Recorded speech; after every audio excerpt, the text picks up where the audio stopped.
like a little intro. Okay, hey, good morning.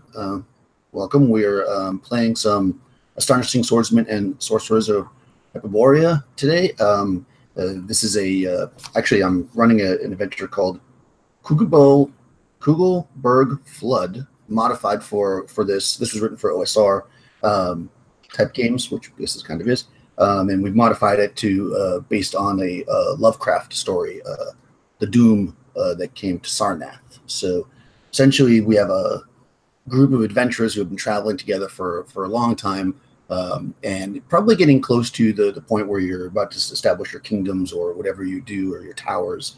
And this is kind of a big payout for you. The Sarnath generations ago was the capital of the world, essentially. With jeweled streets and all the rich people and everybody came to Sarnath, but they had a bit of a tainted history, having taken the land from an ancient race that lived in the lake that is cold and salty, and then was at the shores of Sarnath, so nobody drew their water from it. So this city was sunk, essentially cursed. And nobody heads this direction anymore. But through some resources, maybe some research, even you have discovered the location of ancient Sarnath, and you've been traveling now. It's way out of the way. You've been traveling for over a month to get to this area, because you know that once every 100 years, the lake recedes, and while the moon is in the sky, ancient Sarnath is revealed. So we start with the party around their campfire. You've brought a large group of people with you initially, though you've been camped here for over a week, and it seems that your once loyal servants have dwindled to only 4. And you know this to be the night that the seas will sink. So maybe we'll just run through, and you guys can describe your characters as you sit around the campfire waiting for the moon to rise and the sea to sink, and we'll go from there. I'll start with my left, so Troy. All right, so sitting cross-legged against the fire, the illumination flicking upon his olive tan skin. You see this gaunt, skinny-faced Exian. You can tell he's from the Isle. He hasn't been there for many years. He no longer sports the attire of the priest of Yig, of which he once was a member of. He now dresses in fine robes. Sitting across him is a beautiful female, and she is talking to him and leaning over seductively and whispering into his ear, and subtly looks over towards the tent. He bids his fellows good night, the other 3 gentlemen that are standing guard over, and him and the beautiful, also brown-skinned lady move off towards the tent. He is an illusionist. He's a magic user. He is someone of some opulence, and he carries himself with a sense of pride.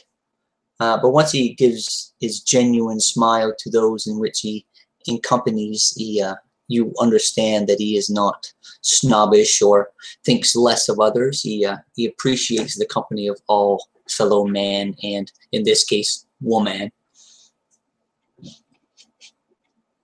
Nice. So, Joseph, your character is sitting around the fire as well as you see this happening. Give us a little intro. All right. Yeah. A very large man, kind of heavier set, but more muscular bulk than bulk.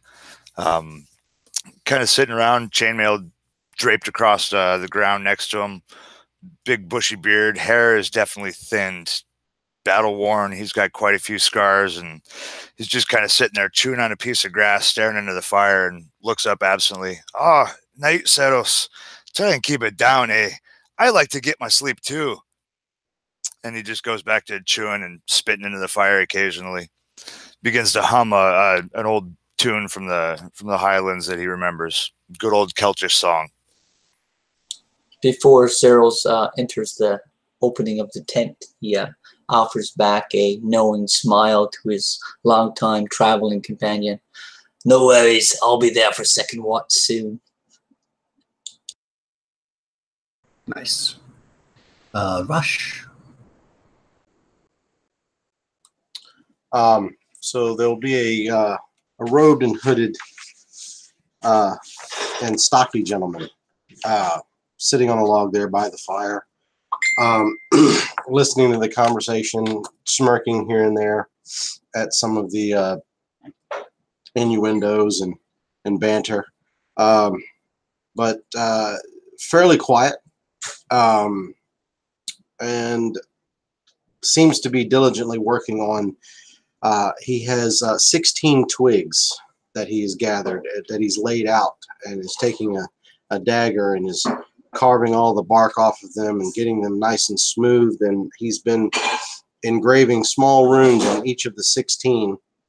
And as he sits there and listens, you'll notice he continues to do that and work, taking a bite of the meat as it cooks, mixing the 16 small twigs with some powdered bone and putting them in a pouch,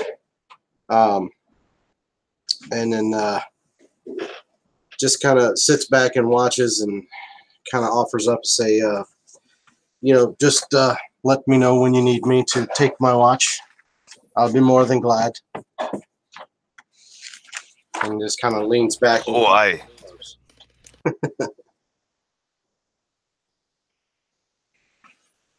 Fantastic. So you're past, the sunset, and the sky's dark with just stars in the sky. As you notice the two that are still out by the fire, you notice the glint of light blue, cold light coming from the horizon as the moon begins to rise.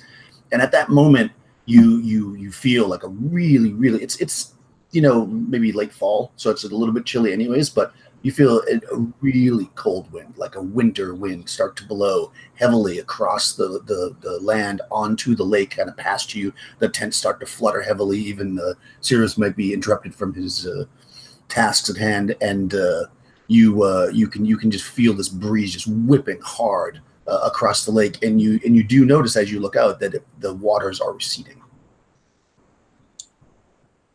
The first thing that you're going to see is almost immediately, about 500 or so feet out into the water, you immediately see a glint of bronze, looking to be possibly the maybe factor to be some kind of a statue or something, because it's relatively small, and you just see the top of it starting to emerge. With the rustling of the tent, Cyril's promptly crawls through the triangular opening and gets to his feet and quickly adjusts his robes. He has a quarterstaff in hand and also a goblet and the rest of the wineskin tucked under his left armpit. He walks over to his two companions and taps them on the shoulder and offers up the drink. One last drink before we go into the night. Who knows if we'll see another. It's been a long journey to get here, but it appears here we are. A drink would be nice for sure. When we leave here, because we are going to leave here, we are going to be laden with so much treasure. Royalty itself will not be able to stand before us without showing some sense of awe. It's going to be amazing. I can feel it already. The money hairs on the back of my neck are standing up and beginning to dance. And he passes the skin over to Euphemios. What say you, friend? Are you excited and ready for these riches we are upon? To be alive in this time. And he passes the skin to Euphemios. What say you? He would reach over and take the skin and take his own drink and just kind of nod in agreement and just kind of say, hell of a time indeed. Not much of a talker, but he would take another deep swig and just kind of pass it back with a kind of almost like a wink. The excitement is on your face. That is clear. But remember, riches is in the company you keep, not just the gold you take from this plunder. But the gold can make all of the company so much more comfortable. Think of the lavish pillows, the cream cakes, the sesame buns, huge racks of lamb. I have known these things, Dirge. Trust my words. The company you keep is a greater treasure indeed. Oh, indeed, indeed. So as you're having this conversation, you know, you're on alert because you're excited and you know, anxious to enter this, even though you're kind of casual because you're an experienced adventurer. So you definitely are not at all surprised when you see shadowy figures at the edge of the campfire heading towards you. You kind of look and you can see these things moving towards you. There's about a dozen of them coming from the shoreline. You can't really make them out too much. They're about 40 or so feet away, just at the edge of the firelight, as they kind of charge in towards you. So we're going to roll initiative. Okay, so let me get this right. We're staring out into the water as this island is coming out of the water, and then we blink for a moment, and then there's like all these figures splashing out and coming at us rapidly. Exactly. Yep. Okay. So they're kind of coming. They tried to flank you, but they're making way too much noise, and you guys are way too experienced to to be surprised by their terrible attempt at stealth. So they're kind of coming at you. So we're going to do initiative. It's a group initiative. I'll just roll the way I usually do it. I'll just start from my left, and that person will roll, and then the next time, the next person will roll. Sounds good. So go ahead and roll a d6 for initiative, Troy, for your side. Sure. Any bonuses and stuff applicable if I was to be rolling? No. All right. I rolled a 6 on the die. Okay. They also got a 6. So it goes off of dex now. What's your dex? Oh, my dex is 15. Okay, you guys go first. So, all right. I look at Dirk and I say, well, the company we keep, my friend, you're up. And I take a half step back towards, just enough to get back on the other side of his shoulder so that he is obviously a shield wall immediately in front of me. Okay. And I spin my quarterstaff in attention and get ready for these creatures of shadow to plummet in upon us. Okay, so you're going to wait till they move forward, then do a melee attack? I'm just prepping myself first. I'm just going to... so I won the initiative for our side, or is it individual? No, it's for the side. Yeah, so just what you want to do is state kind of what you're generally going to do this round. Okay, my declaration is I'm going to cast a spell. Okay. It doesn't matter which one at this point. I don't think. Go ahead and what is Durg going to do? Durg is going to have to shield up and get his favorite axe. It's been with him for years now.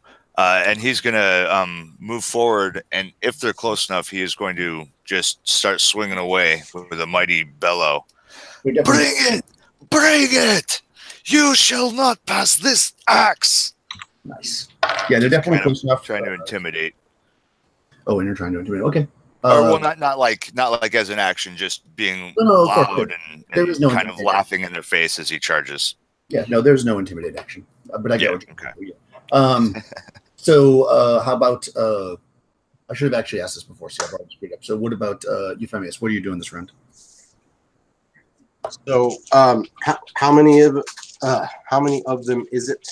At least 10. At least 10. Yeah. Awesome.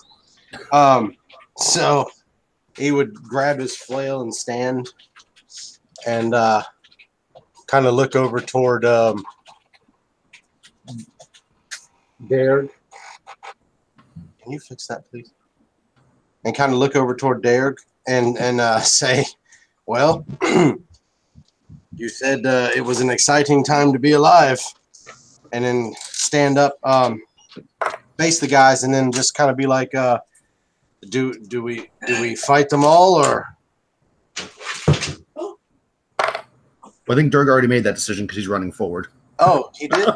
Well, I mean, at least for him.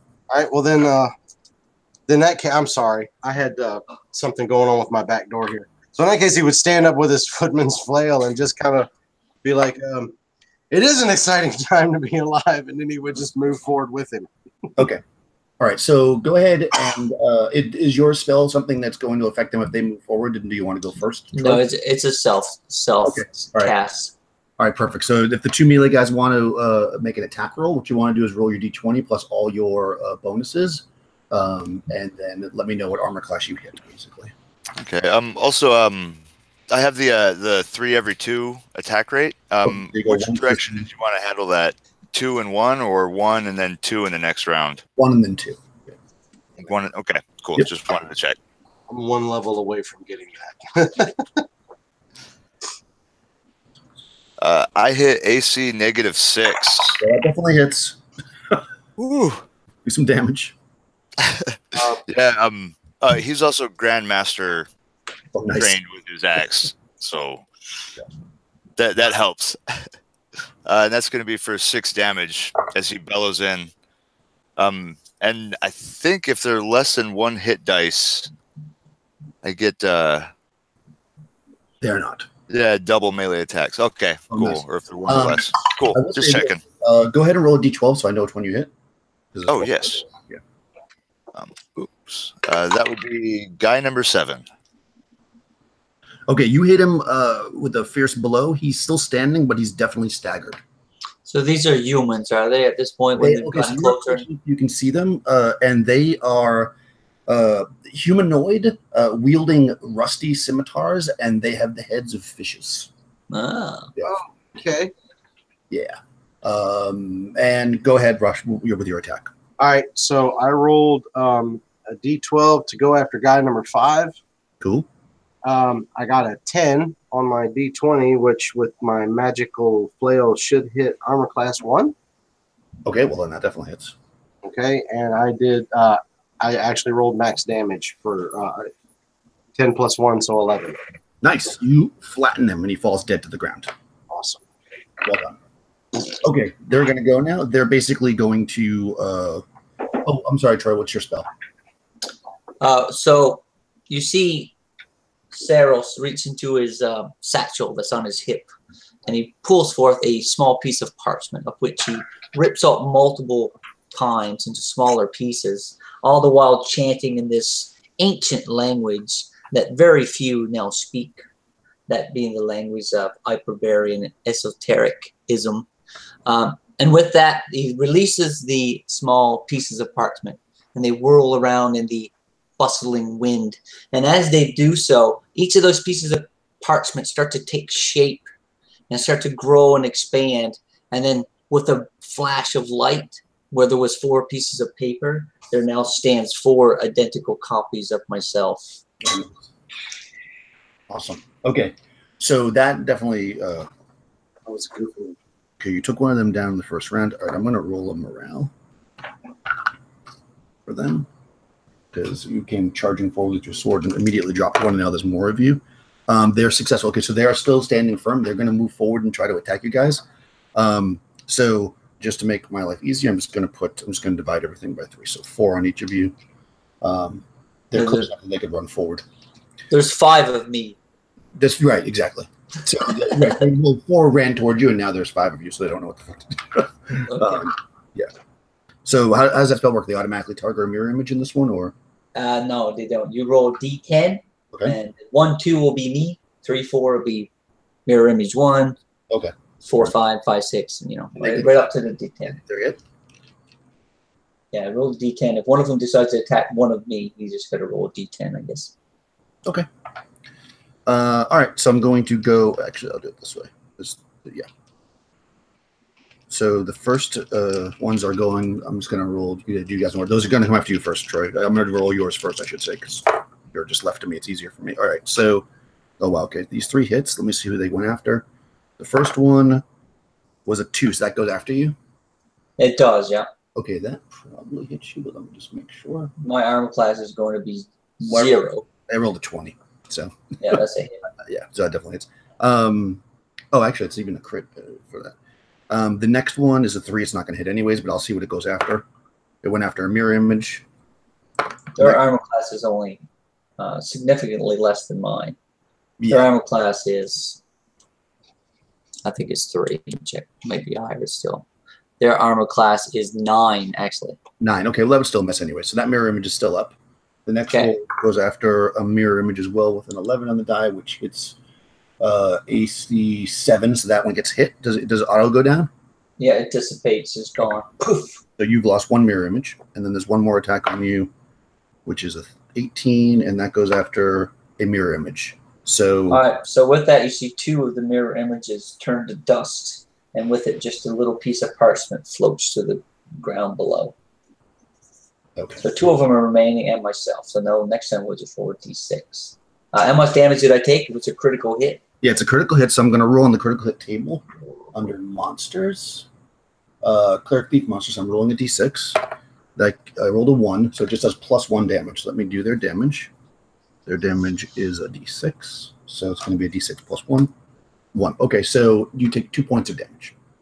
All right. They're using some kind of like spears or tridents or something. They're actually using a mix of like rusty scimitars and they're using like melee weapons, like regular scimitars, we'll say. All right. Do a half step back as I get overwhelmed by this onslaught of these amphibian fishmen. 2 of my mirror images are dissipated. I'm starting to get a little nervous. Yeah, there's a lot of them. So yeah, it's probably like a sudden shock.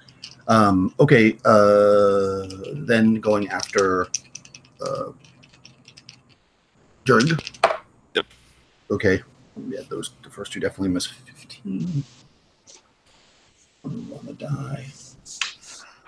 Gonna hit me a class 3.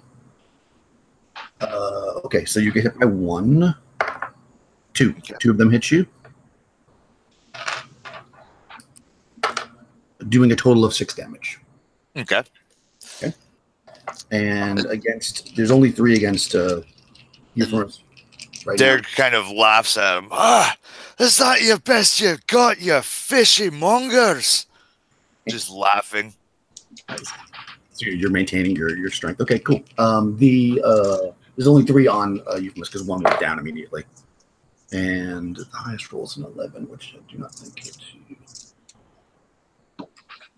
No, you're not hit by any of the 3 on you. Arg.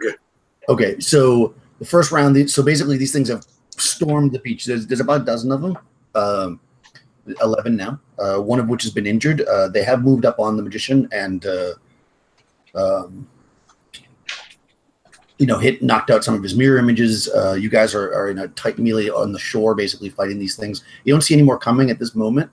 But you do hear some rustling behind, and your torch bearers are like lighting up some torches or whatever to help, kind of drive them off or whatever this round. What do you guys want to do before your roll initiative? Troy? I'm going to do a melee attack this time. Okay. Joseph? Yeah, Derek, with 2 attacks this round, he's gonna just swing in at that same first one that he'd already hit, and then whirl on one of them back to his other side, kind of keeping his shield up in between the others. Okay. And again, he's a very loud fighter, a lot of yeah. So he's kind of hooting and hollering as often as he can. Yeah, and your big battle of fury starting to take him. Nice. So you're screaming and yelling and making a big thing, but and actually you guys can certainly hear it, and you're used to the way that he fights. But even though you're tremendously loud, it's almost partially drowned out by how much wind is blowing because it's very windy. Not so much that it really affects anything, but mechanically. But how about Rush? What's your character's doing? He's basically just going to continue to stand and go toe to toe with them too. Okay. And take all right. them down. So you're going to continue melee. So go ahead, just roll initiative. So a d6 for your side. That me? No. Oh. Ooh. Sorry, lads. I rolled a 1. I also rolled a 1. We're like matching up each time. What's your dex? My dex is a 13. Okay, so you guys go first. So we'll just run. I'll just go left to right if you guys don't mind, just to make my life easier. So Troy, go ahead and make your melee attack. Certainly. So I'm again being overrun by these fishmongers. Swirling with my obviously magical quarterstaff in this midnight darkness, you can see the blue spiked nub that's on the end of this white, almost ivory staff starts to illuminate this purple and greenish color as I swirl it around in a rhythmic path and drive it forward towards one of these amphibians. Nice. I rolled an 18, and I have a +2 because it's a magical item, so 20 to hit. Yeah, I'm sure that hits. Their AC is only 5, so that would hit no matter what. Even if All right, so with a thump of this purple spike at the end of this quarterstaff, I thud into the chest of one of these monsters, trying to knock it back so I can continue my retreat. Okay. And as I do, so I do 5 points of damage. Nice. Roll a d12 to see which one you get, just because I have random points here. Sure. I roll 12. Okay. All right. So he staggers back, but this happens to be one of the larger ones. So he isn't completely stunned by the attack, but he's definitely hurt. The big one's yours, Dick. And I start to, if I can, still move. I'm not sure if that would draw attacks of opportunity in this game or not. I'm just starting to back up, if I may, in a safe manner towards those shield-bearing bodyguards that I have getting lights ready behind me. Okay. Yeah, you can definitely do that. That'll be in phase 2, though, so it won't happen until after the Gotcha. You'll get attack, but they won't lose an attack. Okay, so Dirk, you're attacking. All right. Quick question with hearing him or with hearing Cyros call out, is it possible for him to modify one of his actions? Sure. Say if the first swing and then he hears his friend call out, because I know everything happens simultaneously. Would it be possible for him to then whirl and throw his shield at the targeting the guy attacking Cyros? Hell yeah. Yeah. I was wondering if maybe as a reaction thing, I know the actions were already stated. No, it's whatever. You're attacking. You're making a melee attack. That's all it really is to stagger the time. You're making. I mean, now it's missile, which technically would go first, but it doesn't really matter. Go ahead and make your attack. Oh, okay. Sorry, I tried not to mess it up. I was just thinking. You're not messing anything up. No, throwing a shield at somebody is not messing things up. Let me tell you. Rule of cool. Yes. Go ahead and technically the missile attack will be first, but just you're not going to have your shield when they attack you. Is basically yeah. Definitely not. So yeah, that'll reduce me to a 5 AC. Okay, so make the missile attack first because technically that goes first. All right, so yeah, he whirls that shield around, just kind of screaming out, ah! Let's see how his missile comes out. Rolled an 8. I have +1 for missile attack, so that hits AC 7. It does not. I mean, you hit him with the shield, I'll say, but it doesn't seem to hurt him. He just sorry, that's my. Yeah, I'm sorry. Yeah, AC 7. Yeah, because his AC is 5, so you probably actually physically hit him with it, but it doesn't seem to damage him at all. He kind of looks back at you. Yeah. As long as it distracts him from pursuit. Okay. I'll say that's probably. I'm going to give him a minus on this next attack because he's distracted. Okay, cool. Nice. Now make your melee attack against the other. Okay. All right. That's a much better roll. That hits AC 0. Yeah. Give me some damage. All right. Yeah. So chops in with his axe for nice. Total of 8 damage. Wow. Okay. Yeah. You flatten this guy. He hacks into him and hears Cyros call out and spins and hugs the shield. Nice. Remove it. Bounces off the guy. Yeah, that's pretty awesome. Another guy drops, and they're like, "What the hell's going on with the shield?" And the guys are moving forward with the torches. And it's Euphemus. So I rolled a d20 and got a 12, which should hit AC -1. Oh, nice. Now, when you said it was a footman's flail and you gave it a +2, is that just to hit? Nope, 2 hit and damage. Oh shit. Okay. Well, in that case. It's D10 +3, so that's 9 because I rolled a 6. Nice. Roll a D12 to see which one you got. I hit number 10. Okay, that kills him. Nice for being overly kind to it this morning. Yeah. All right, so yeah, you knock out another one. Another one falls dead. So 2 have fallen dead at the time. There's still a few up around the magician. More of your group is, like I said, they're lighting torches. To give you some defense, I'm going to roll their morale again, actually, because they're being heavily dropped. Okay, they actually, probably due to the fact that a shield hit the guy in the head, who knows, he kind of looks around, and they start to retreat. They don't run, but you can see that they're moving back towards the edge of the water, which is now, you notice, has receded quite deeply, and you can actually see what was that bronze thing sticking up. You do see the head of a statue that is very similar in look to these men. They are on retreat. They're still going to attack, but I'm going to give them a negative because they are afraid. So there's 2 currently on Infamous. One roll the natural 20. That'll 12 hits AC 6, which does not hit you. Okay, so the 20 hits you. Let me roll to see what kind of a 6 on the crit die. Nice. Okay, so the crit's on the same page. I'm going to lose another foot. Maybe 6 on the crit. If you do, I'll carry you. It's triple damage. Oh shit! This is gonna hurt bad. Oh, but he only rolled a 3. Okay, so Still hurts bad. 9 points. It's still bad, but it's not. It could have been worse. The other one misses. The other ones that are up near the actually, I'll do. There's 3 on Dirk. I'll do those next, just because that's easier for me to keep track of. Let's see. We got 2 10s, which aren't going to hit you, I don't think. With the worst armor class.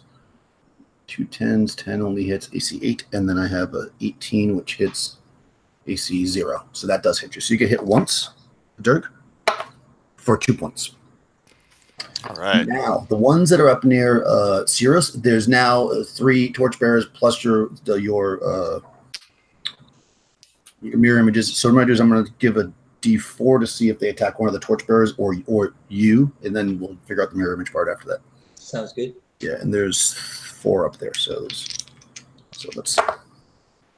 Boom, boom, boom. So the first one goes out. You're going to be 1 on the D4. So the first one goes after a torchbearer but misses. The second one goes after a torchbearer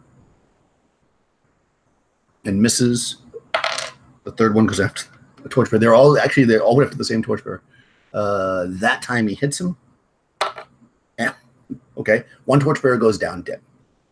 Okay. And then the last one, this is anybody, but let me just see, goes after a torchbearer but misses. So that's your current situation. You've got 2 of these guys dead, 1 wounded. They're all backing up now after making their quick attacks. They seem to be heading back towards the water, but they're definitely being more defensive about it. And one of your torchbearers is laying with he like cuts him as he moves back and he drops dead. Okay, so what do you guys want to do this round, Cirrus? I am going to retaliate in turn again with a melee attack. Okay, how about Dirk? Yeah, I just typed in the chat. I just remembered I never put my chainmail on. I remember saying it was on the ground next to me. My AC is like a 9. Okay, no problem. I apologize about that. Like it just popped in. I was like, oh, wait a minute. No, you're right. I do remember you said that, and I actually forgot too. But it's fine. You could have put the anyway, so you still could have done that.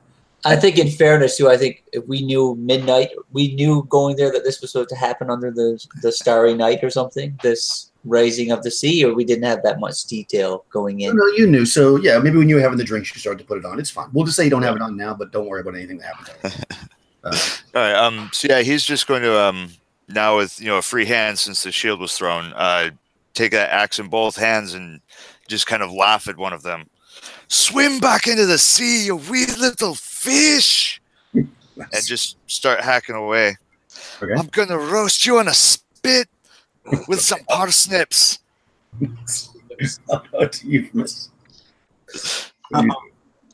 So I guess I'm gonna move forward and keep after him. Oh, you're gonna keep back? Okay, you're gonna follow. So yeah, you guys, in order to well, actually, you could either attack the ones that are kind of more or less on the shore that are retreating from Cirrus, or you can follow the ones that are going into the muddy area where they came out of.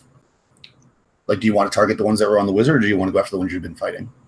Yeah, let's get them off the wizard. Okay. How about Dirk? Same thing? Okay. You're going to make me look up 2-weapon fighting now, I suppose, so you get to go last because I got to figure that out. So go ahead and let's roll initiative, Rush. Hold on just 4. I got a 3. Okay, they're going to go first. All right, so they're retreating. They're actually going to full-on run. So they start to go into the full move. Like they move away from you guys. That's all they do. So now they're a decent distance. You could chase them, but now they're all kind of in the water before you get a swing at them. They're moving back towards that statue that rose up. Exactly, and now they're not really in the water per se because the water's receded. They're kind of like running through the mud flats out into the darkness. And actually, it's as the moon is rising, it's getting brighter, but it's still somewhat dark. So as they kind of run out, you can kind of make out their shadowy forms as they're running out into the. But they have now moved to full movement, so they're like about 40 or so feet away from where they started. Okay. Well, there's everyone okay? I look around, take the countenance of everyone that's standing. I see the one dead hireling. He meant nothing to me. My beloved alchemist lover, Jezza Adine, is still standing there with a torch in hand. She was kind of a part of making the other monstrosities back away. And that's why they were so inept in attacking the rest of the sword bearers. She's still there, and I see that she's still well. So I'm ready to pursue. We're going to go anyway. It might as well be now. Let's do it. And I start to slowly, not in full sprint, but measured steps, start to walk until I feel the muck underfoot, and then I stop abruptly and look down in utter disgust of what I have to do. Yes, my fine satin robes. And I ponder, and I reach into my bag and I pull out a small, how far out is the statue? The statue's about 500 feet out. Oh, Jesus, never mind then. I consider the limitation of my spell upon the scroll, and I put it back into the bag. You measure. Yeah, I'm only about 430 feet short of what I need to be able to do. So I pull my long robes up as far as I can to try and prevent him from getting muddy, but also having to put my quarterstaff strapped across my back. So I'm weaponless, and I'm starting to muck through in pursuit of these monsters. Derek kind of watches as Ceros goes out there, looks over at Euphemios.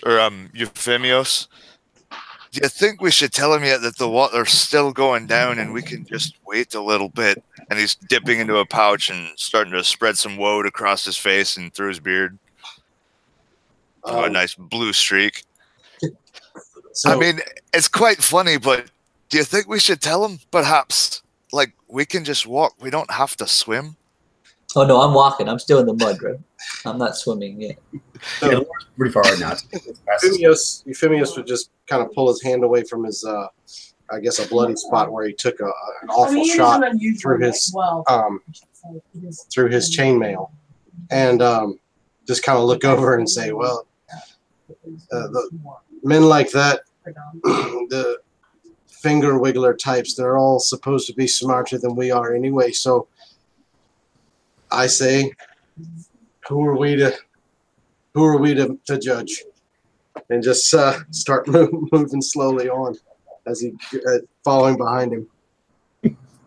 Yeah, Derek goes, jogs up, retrieves his shield, and throws his backpack on. A couple little supplies in there, and also tucks his spear back behind that, and then slings the shield back up over his shoulder, and makes sure his sword belt is set right, and goes marching down with his axe. Okay, cool. Yeah, and you're fully jolly as a bear, kind of chuckling as he goes. Yeah, so they're basically. Anybody else in the mood for fresh smoked trout? We definitely left two of them there. So I guess the 3 torchbearers will come with you. They'll grab a couple of torches each in their bags and some sacks to carry the loot, I guess. And they'll start to follow behind you. The unnamed masses that die. So you can see actually, and you're pretty astute, Ceros for sure. That the water now is close to the break line of the water is close to 1,000 feet back. So and you know that combat didn't last more than a few seconds. So the water is moving tremendously fast. Right. My concern is that if these fishmen get back to that statue, maybe something changes and our opportunity is lost. That's why I had the urgency that I did. Yeah, for sure. I don't relay that to the party. I'm just trudging along as quick as I possibly can. And as I do so, the two companions just slightly behind me, maybe even catching up to me at this point, see those two additional me's dissipate and disappear as well. So now it's just myself. Derek, as he was running up to Cyros, realizes as it fades that he was running up to the wrong Cyros and kind of turns. See, I knew that one wasn't you. I'm just checking. But they're all me. And I offer you a sly wink.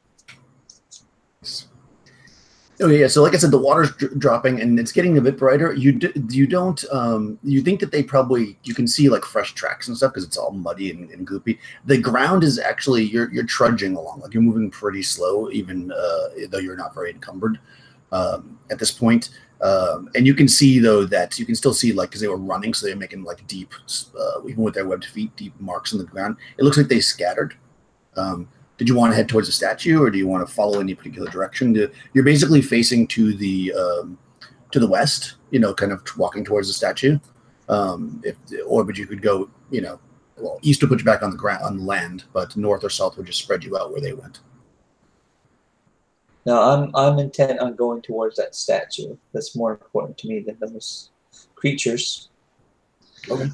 My sense is still sharp to any more future ambushes, but I'm definitely moving directly towards the statue. Okay.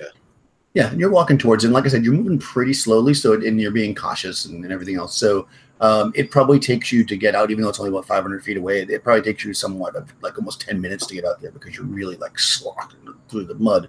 And you get out, you know, a few feet away from the statue. Now the moon's kind of up, and you're looking out across the seabed.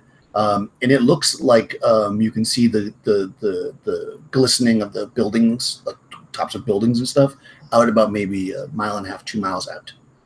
But the statue itself looks very similar to what you faced, except the obviously it's much taller. It's somewhere around 15 to 20 feet tall, and it is you know, kind of like I said, like bronzy in color. It is like deteriorated because it's been in the salt, so you can see it's marked and scarred.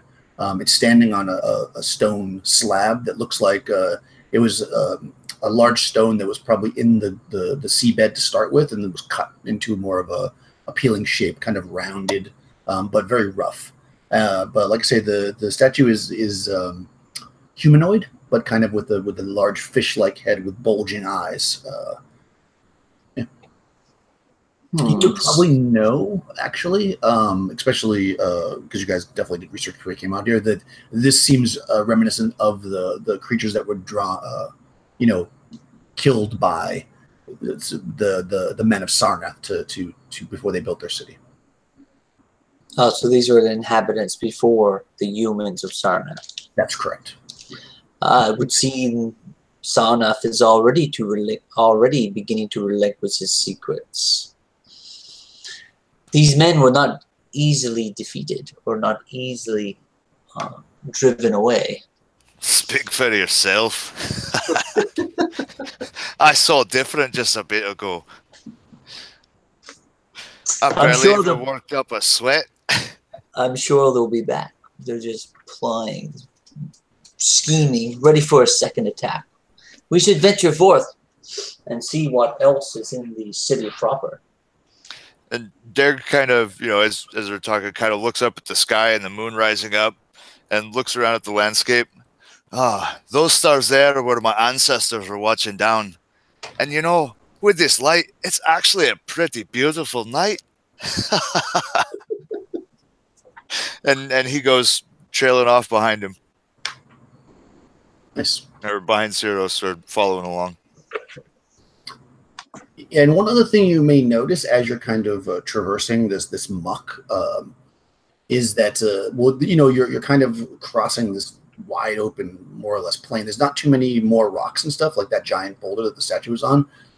You see mostly seaweed and like gullies where there's pools of water that didn't quite recede, and the muck itself is so deep that your foot's sinking in, you know, several inches every time you take a step, so you're moving you know, pretty slowly. But you also notice at this point that the wind doesn't seem nearly as strong as it was before. It feels like it's moved past you or faded at this point, and you're heading out towards the city proper. Oh, it's a wee bit nicer without that breeze cutting right through to your bones. Even with this gut, and he kind of slaps a bit of his belly, that's still no protection from the breeze. It doesn't give enough warmth. It doesn't work. Okay. All right, so let's see. All right, so you're traveling along for, the better part of an hour. And you feel like you're probably getting most of the way to the city, or maybe more than halfway at this point, at least. When you hear first and then look and see, mostly because of the night being, even though the bluish light of the moon kind of makes everything very monotone, so you don't really see color as well. So at first it looks like the seabed's moving, and then you notice off to your right, some about 100 feet or so away, you see what appear to be two very, very large crabs scurrying towards you. Dergra kind of moves into a position between the crabs and his companions. When you say very large, what are we talking about diameter-wise? So the crabs themselves are somewhere in the vicinity of about 6 feet in diameter. Okay. All right. Big enough that they can, Yeah. You picture my head off. No problem. Yeah. I got it. They're definitely fierce looking. They are heading toward you.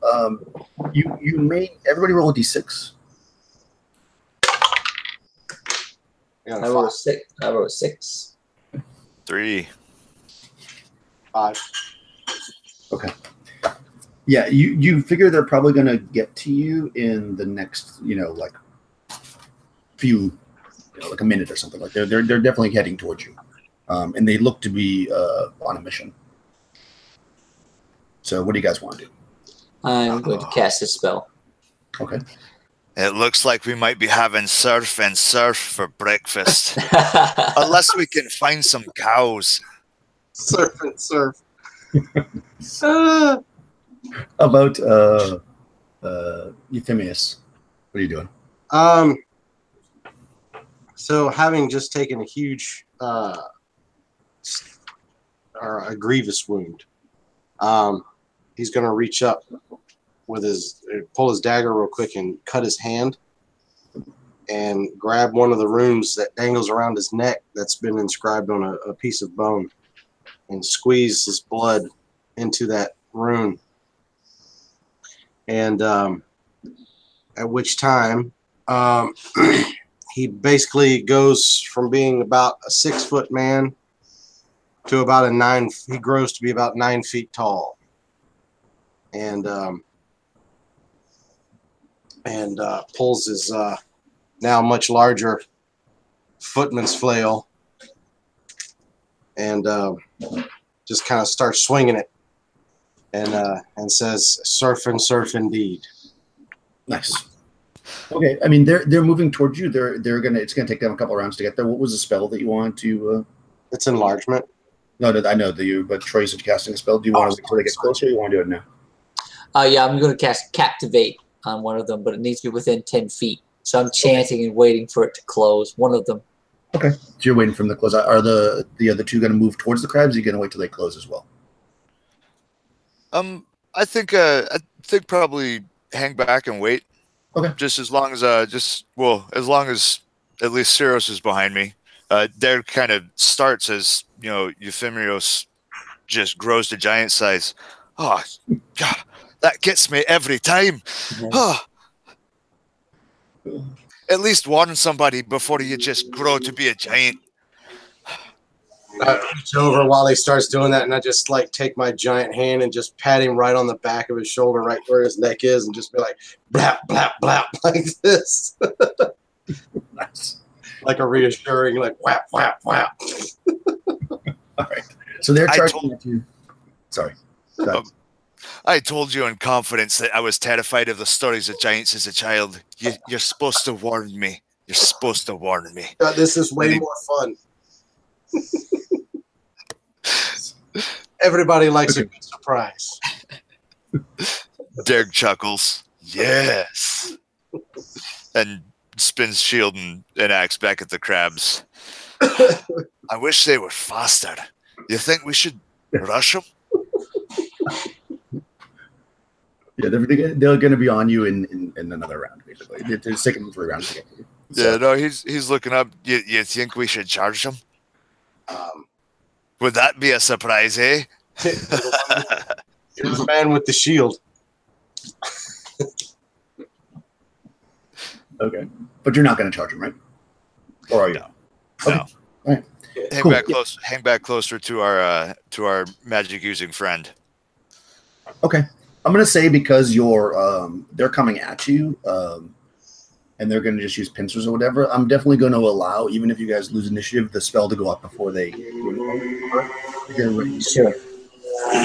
Sounds good. I think I'm on initiative again. Yeah, you're on initiative. So even if you guys lose, you can still cast first. So I rolled 4. Okay, so you lose, but you can still do the spell first. All right, so neither of them has been attacked yet. Nope. They look at us as prey. I don't want that to be the case. So I cast Captivate, which is a single target spell. Okay. So my honor to do this rotational thing. And with it, I start to chant again in my cryptic language, and I target one of the 2 giant crabs. They get a saving throw versus magic or sorcery adjusted by their willpower score. Okay. All right, let me roll that. All right, so he's going to roll. He got an 8, which is not, I'm sure that's not going to be. It's definitely not. I don't even look that up. 8's not going to pass. All right, so I telepathically communicate to this creature in the. It says you can do it with animals, and they see you much like an animal if you were to train it. So I just want it to guard me, and that means guard me from any potential attackers. Okay, yeah, that seems fair. The one on the right is mine, I say. And obviously, it seems to stop in its tracks, befuddled for a few moments as the other one continues forward. And then you see that one change its angle of approach. Instead of coming to us, it seems to then redirect itself towards the other giant crab. Okay, so what I'm going to do, since it's their turn, I'm going to roll, and if the other one's targeting you, I'm going to allow this one to attack it first. Okay. Because it's going to be like a surprise. So let's see. I'll roll d6. 1 and 2 is you. Oh, yeah, it does. Okay, so actually what happens is, and you can be the crab, so go ahead and make an attack roll against the crab here. You get 2 attacks. So go ahead and roll 2 attack rolls. And do I get a bonus because it's a surprise? No. Okay.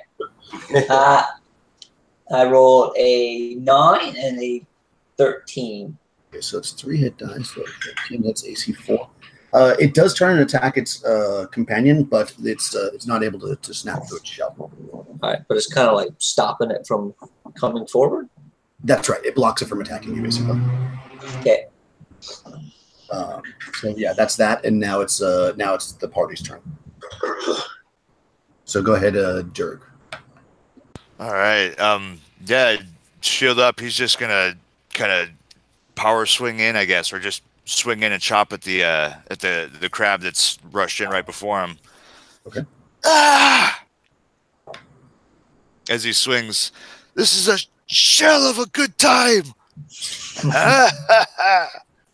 Let's see. That was an awful roll. No, that hits AC 8. I'm going to say that's probably a miss. Yeah. So his axe kind of clinks off the shell and slips away. Yeah, these things have tremendously thick shells. How about Euphemius? Giant Euphemius. I rolled my d20 and I got a 7, which hits for me armor class 4. That does not hit. God damn it! Bang off the armor of the crab. Okay, so we're going to the next round. What do you want to do this round, Troy? I'm going to back away slowly, away from the melee. And I am going to...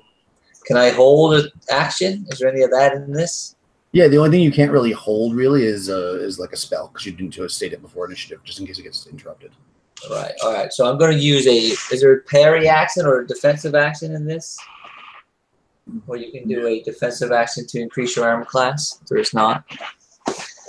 All right, I'm just going to hold my ground, and if the one crab gets past my defender crab and my 2 allies, I'm going to attack it with my quarterstaff, but I am not going to go in there if I don't need to.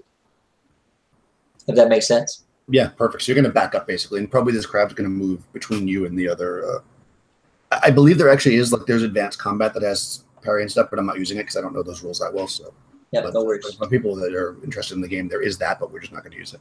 You can disarm and all that kind of stuff. Okay, so what's Dirk doing? All right, and with the other crab that Cyril's called out as his, kind of moving in between, I just press the attack, and I get a double this time, so he's just chopping away. Cool. How about Euphemus? Yeah, I'm just going to keep trying to attack. Okay, let's roll initiative. It's Joseph, your initiative. So 5 for the crab. Ooh, I also rolled a 5 for us. What's your dex? I'm only a 13. Okay, still better than the crab. So you guys go first. Right. Troy, you can attack with your crab if you want. All right, I'll do that. I'm just going to pincer and claw attack, and I rolled a natural 20 and then a 7. Oh, wow. So the first attack is the one I rolled 20 on. Okay, so go ahead and roll a d6 to see what kind of crit it is. Cool. I rolled 3. Okay, so 3 is plus 2 damage, and the damage from the claw is 2d4. So give me 2d4 plus 2. All right, my befriended crab crushes in, grabs one of the other crab's claw arm with it, and crushes down for 7 points of damage. Nice. Kind of holds it in place for a brief moment. The other one shakes loose. Some carapace flies off. Yeah, there's definitely some broken shell falling, and it's definitely wounded. I mean, it's not mortally wounded, but it's definitely wounded. Dirk? All right, and Dirk again still shouting at this thing as if it understands him, through the 2 swings he takes. I'm going to eat you with lemon and butter as he's chopping away. Ooh. God. I'm starving by the time this 19. First one is going to hit AC -5. Oh, God. And the second one is going to hit AC 5. Okay. Wow, okay. So one hits, I hope. Yeah. That's a hell of a swing, a 5 and a -5. Yeah, right? All right, and that's going to be for 7 damage for that one. Yeah, I'm going to say that since you hit negative, that's you really got in deep. Probably you hit where the carapace had broken away, and you cleave the arm off. It loses one of its pincers. Nice. Mine! It's looking pretty bad. Euphemus. All right. Take my shot at it. Wow. My dice have died on me hard. I got a 1. A 1. You miss. Yeah. Yeah. It's such a giant crab. I'll say you guys are far enough apart from each other that I'm not going to give any kind of lead. I like how I made myself a 9-foot-tall killing machine so I can roll like crap. This is true. Yeah. Growing large didn't seem to work for you last time either, so that's the thing you should do. Shot in the ass. Yeah, exactly. Okay, so boom, boom, boom. The crab went. Now it's turn. I'm not even going to roll. It's going to scurry away. So unless you chase it, it's scurrying, missing one arm. Derek just raises his shield and axe up into the air and bellows at it. Ah! And looks down at the severed limb. We'll save that for later.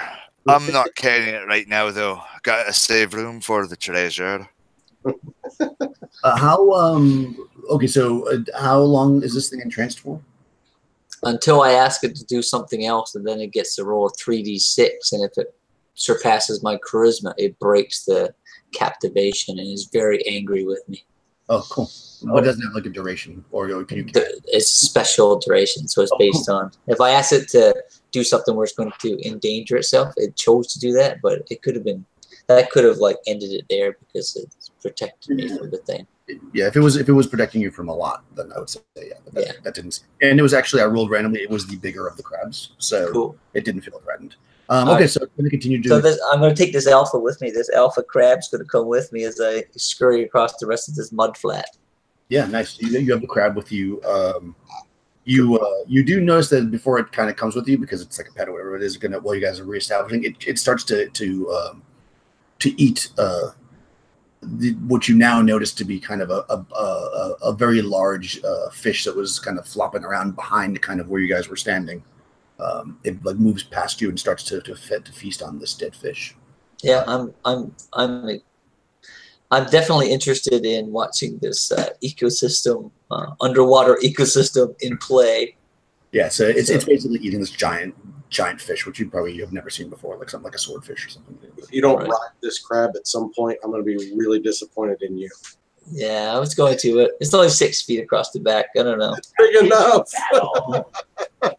I don't want to get muddy. I thought about it, but then I was like, "What kind of game is this?" He's cross-legged right on his back. This game is pretty pulpy, isn't it? Yeah, you can buy a crab if you want to try, but I feel like that might be another roll. Yeah, I think I'm just with Jezza, my concubine, and me and her are watching this crab as we walk alongside it. Nice. The rest of the group. I tried. Taking notes. I thought about it. Are you gonna let it finish, or are you gonna just start walking so it follows you? Yeah, I'm just watching it consume this fish. I say we finish. Yeah, as we walk along, Derek kind of steps out to the front. A little more at the ready, shields kind of out front, axe still in hand, kind of watching. Still a big broad smile on his face, kind of cutting a white line through the thick blue streak of woad painted down the front. Nice. So I looked to Durg. I was like, we should probably leave it to eat. When it releases from my spell, well, it'll be looking for something else to eat, likely me. And then I'm going to grab Jezza by the hand and lead her on and try to get some space between myself and the crab. Okay. Yeah, I mean, if you guys wait around for a bit and then kind of watch it eating, and then it's not quite done yet, but you feel like it's time to move on. It doesn't immediately follow you, but after you're a bit away, you do hear it coming. Kind of like it's keeping you in sight, but it's not like right on you. You see like a nervous look upon my face, and I start to scurry forward a little bit faster. I hike my robes up a little bit faster, and it's like you fed that stray puppy in the street. It's like following you now. Yeah, and now I'm trying to get away. Derek looks back. The similar thing happened. I don't remember which mountain range it was, but when you did this to that bear that time, yeah, except we didn't get far enough away, and I'm the one with the scars from it. Not this time, friend. Not this time. We'll be in the city soon. I'll give you a fraction of my gold when we get there as recompense for my folly. As frail as you are, I'll already be carrying a fraction of your gold. Bigger fraction, then. And remember, he kind of laughs. I'm not here for the gold. Laughs and claps him on the back. And looks over at Euphemios. I'm mangling that name. That's all right. Yeah, we might, despite my dislike of it, we might need this giant size of yours to just carry everything. Yeah, how long do you say giant? It's one turn. Oh, then you're small again. I'm back down now. Yeah. Okay. So we're closing in onto the proper city, the buildings, or what remains of them. Exactly. Now you can definitely see now the moon's up. It's been roughly 2 hours since it came up initially. Through your research that you basically have about 10 hours or so before it's sunrise total from the moon coming up. And our understanding is that at sunrise, the city will again descend into the lake. That's correct. Okay. And with this travel, you get as you're approaching the edge of the city, you've been traveling for roughly 2 hours. So we'll need that much time or a boat to get back. Yeah, assuming you're not moving any slower. Yeah, you know. So you start as you approach the city. You're definitely noticing it's very much covered in mud and silt, and most of the buildings and walls and stuff look to be heavily deteriorated. Where maybe there was gold painted Gilding. gilding on the stone, thank you, is now gone. You see rough stone, you see marble and stuff, but it looks like it was quite valuable in its time, but obviously much too large for three men and three servants to carry out. You're mostly seeing, as you approach this thing, things that are incredibly valuable, but again way too large.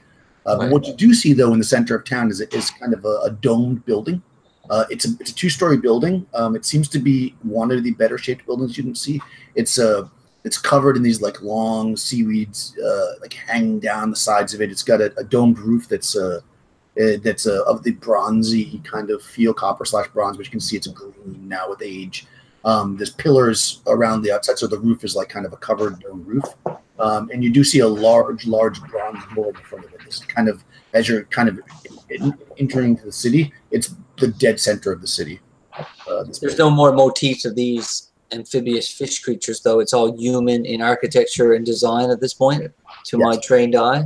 Yep, and you definitely recognize, ancient. To a scholar, this is like priceless to be able to see these things, from legend. But it all is of ancient human and various human races. From right. Derek smiles and points up at the you said it was a bull, right? It's a dome. Or a dome. Yeah. Or a bull statue? Did you say, or did I mishear something? No, I didn't say a bull statue. Oh, yeah, for some reason I thought I heard bull. If you want, if there's something that goes with it, the bull statue. Go ahead. All right, my bad. I like it. Roll with it. Bull statue.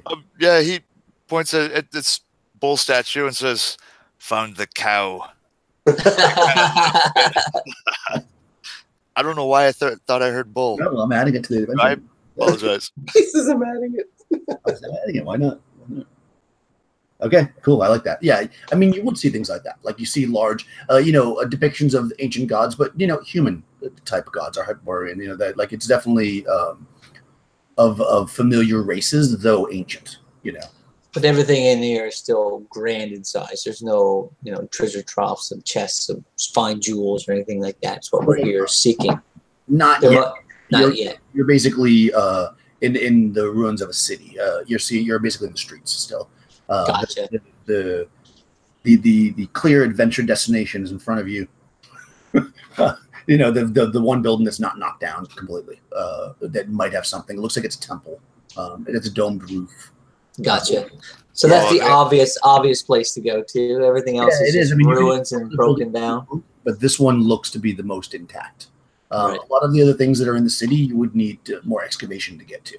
Gotcha. It's partially filled. So if you want to look for a different kind of building, this is like a temple. You can find one. I have no problems with looting temples. Yeah.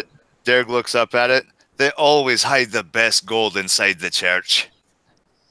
And he kind of starts walking forward, just with a big smile, but still kind of on guard. Still has the shield out front, kind of, and acts more or less at the ready. Yeah, you definitely you feel. Oh, look, there's a picture of it. Let me see if I can show you. So this is kind of what it looks like. Let me see if I can put that there. Yeah, it looks like a temple. Yeah, it's like a temple.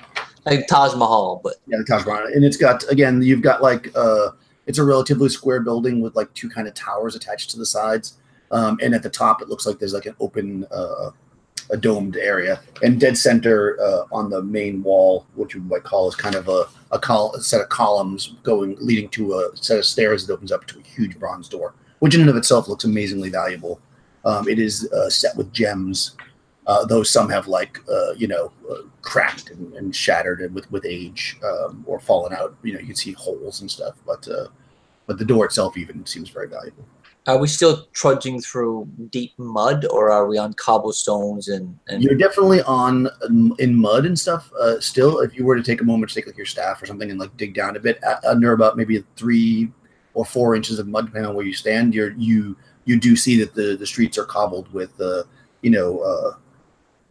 stone that is quite valuable, things like marble and iron. Like, I mean, it seems like, as legend said, the streets are paved with incredibly valuable materials. But like you mentioned, like, there's not like a box of jewels just sitting out not in those streets. It is a shame, truly, that nature has taken back this place. For once, it would have been full of grandeur and splendor. Surely there's still some remains, Dirth, that we can line our pockets with riches. Oh, indeed, indeed. But even the wisest should know that not every place was meant for man. At least not for all time. This is true. This is one of those places. But we can make it take up perhaps a little less space. Lighten its burden of history just a touch. Do you think the fishmen came from the lake? Or do you think the fishmen came from here through the lake to us? Do you think they've taken back these lands that was once theirs before the humans drove them out? Will we find more inside? Vile, disgusting, from some nether pit of foulness. I don't know. And dirt kind of spits on the ground. Fishing, man. Bloody crazy. Demons, perhaps? Spirits? Potentially so. Trudging along towards the temple. Think on this. If we were to go into battle, we would send in our... I'll look over my shoulder at the skinny little men holding the shields. I would send in scouts or fodder, one might say. Wouldn't you think that if their people remain here still, that they would not do the same? They would send their lesser thans, where inside there would be greater foes and greater fiends. I say we be careful. Put your bravado in check, my friend, for it might be the end of you. And I do not want to lose a friend here. Not today, not any day. And I look back again to the beautiful brown-skinned female. I don't believe in lesser men. No one is more or less than any other. Even if they are a bit scrawny. And he kind of looks back at some of the, torchbearers and such and laughs. All right, gents. We want to take a look. He looks back at both Euphemios and Syros. This might be our retirement, gentlemen. You can live in my palace. I'll build you each a wing. Just be mindful that this is not your palace. Euphemius would speak up and say that, we do need to be careful. This place is obviously cursed by the gods or a god. We know not why the punishment, but all I can say is that Ymir would frown heavily upon any cowardice. We are supposed to die with weapons in hand. And if this is the day that Ymir says it is my day, then so be it. Does Ymir have anything to say about going in the front door? If not, maybe we'll find another entrance. And I don't want to go through the big bronze doors and I start to circumvent the temple and see if there's a back door into this place. Okay. Ymir only speaks of the battle, not of the way in. So just to give you an idea of the overall layout, and you'll circle around. So basically, you've come down this like main road. I mean, in the main part of this main street that you're walking down, you check the ground. You saw that it was cobbled with expensive stone, and these buildings look like they were amazing. Palaces with sculpture and stuff that is now mostly deteriorated. You're kind of centered into kind of into the center of town with this domed building that seems to be the most kind of promising. It is kind of in a bit of a central area, as you've often seen with temples, where most buildings are set back from it. There's about a 100 or so foot radius kind of circle area spread out around, which would have been beautiful courtyards or gardens, you imagine. And this is kind of sitting in the middle. And like I said, you can see the columns, you see the giant door, you see that it's got this dome roof, like I showed you. As you kind of skirt the outside of it, you can see it's covered in these like long seaweed, strips coming down. And you do see actually, as you circle around to the basically the left of the building, which would be the south, you do see the back corner of the building seems to have suffered some pretty decent damage, and you see some rubble. Looks like this, you might be able to squeeze through past the rocks and stuff to get in the building that way if you don't want to go through the front door. Well, would you look at that? See, I never would have thought of this, Sarnath. I was going to bloody knock. And he kind of, starts making his way up towards this broken corner that Ciro's leading us around the building has discovered. How dark is it inside? So it is. There's a bright moon out, and your eyes have adjusted to it. But there is no light coming from inside the building. As you approach, maybe use your staff, whatever. And you're moving away some of the seaweed. You definitely can, not just walk right through the corner, but you certainly can kind of maneuver through some stones to get through the opening in the wall. And it is. It appears that dome at the top might be open because it's pretty bright in there, all things considered. Like there's moonlight drifting through. It's dimly lit, but it's bright enough that you can see without a torch if you wanted. Though a torch is obviously would be promising, and you do have torches with you if you want to use them. You mean it's open as if it's glass, or do you think some of the glass has been broken away and it's open to the night sky? You haven't seen glass in any of the other buildings, although in the legend they did have glass, so perhaps there was glass. It's not clear unless you get inside. Why? But it's either the roof's blown away, or there's glass up there. One of those two things. And it seems to be centrally located, as in it takes up the prominence of most of the structure. The dome? The dome, yeah. Yeah, absolutely. It's probably, if the building itself is, the building itself is about 70 or 80 foot square. The dome is, the diameter of the dome is about, 2/3 to 3/4 of that above it. Very good. I pull out another scroll. Looks similar to the one I had pulled out earlier, but slightly different ribbon upon it, color coordinated as they are. I said maybe we'll find another entrance, one with a bird's eye view. And I pull out the small parchment and unfold it, unroll it, and it's ancient, this piece of paper, and almost brittle to the point where it falls apart at my fingertips. I question using it because it's such a treasured item, but slowly I start to read the words. The ink upon the parchment dissipate and disappear as each syllable is read aloud. And as I do so, you see a shimmering off to the side, maybe 10, 15 feet to the right of where we stand. And this shimmering turns into this multicolored rainbow arch. And it extends from the base of the muck and the dirt and extends up and creates basically a rainbow bridge spanning the gap from the ground below to the roof above to where the dome is. I'm tired of walking in mud. I think it's time to walk on rainbows. And I start to walk over with Jezza by the hand, and I start to walk slowly up the rainbow towards the roof of the structure to get a look inside. So yeah, this rainbow, appears in the night. Just an odd sight to see, especially everything here being so monotone. You see these beautiful colors of the rainbow, and your wizard friend walking up. What do you guys want to do? Derg kind of stares in awe for a moment. Oh. It reminds me of home when the mists hit just right in the morning as the sun's coming up. It's absolutely lovely.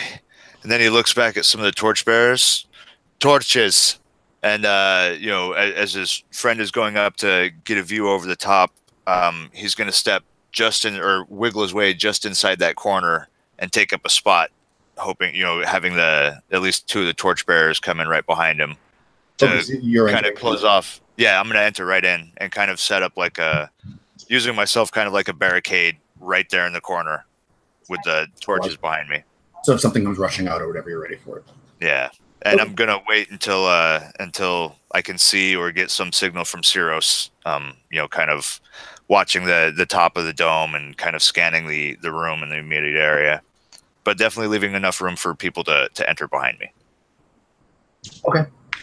So what about Euphemius?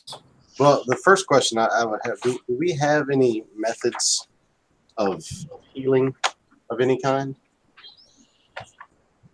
Healing? Yeah. I brought time. I heal with just regular normal time. And Jezza Adine, my beloved alchemist, may or may not have crafted me some potions. Okay. I do have bandages, or I do have scraps of. Well, they at one point were possibly clean. Who knows? We've been trudging through muck. They've just been in a backpack. Yeah. Got a couple of large sacks can be bandages in a pinch. Yeah. I guess I'm probably not, I guess I'm not hurt that bad, but I was just more of a curiosity. All right. So Fumius would think for a moment and say, if at any time you gentlemen had, as we were going through here about where we should go, do not forget that. And he reaches over and pats the pouch that he was messing with the twigs earlier at the camp. I can always consult the bones or consult the runes and possibly get us an answer as far as what we may be looking for or the best way to go. Other than that, he would just continue following along behind. Cyrus over the Rainbow Bridge. yes. Nice. As you enter the lower part of the span, I say to you, be mindful, my friend. You must walk only. Do not run. Do as we do. Yes. And he would nod, respecting the magic. Yep. So when I get up on top, I'm going to do some additional things, Daniel, to get a look down inside. But Exactly. Let me describe areas and then we'll move from there. So basically, I'll do the bottom first because I already drew it. It's this way. so we can see down inside because of the You'll be able to moonlight. see inside as well. As he steps in, you'll see that too. So right here, you've got the broken down area where you're kind of peeking through Dirge, and you're looking into this room here. That this would have been the main entrance. This big doors here. These are two. Yeah, there's doors here. Yeah. Yeah, there's doors here and here. So doors, so you see them. There's two rooms that you can't see into, obviously. At least two rooms. So you see, this is a pool of water.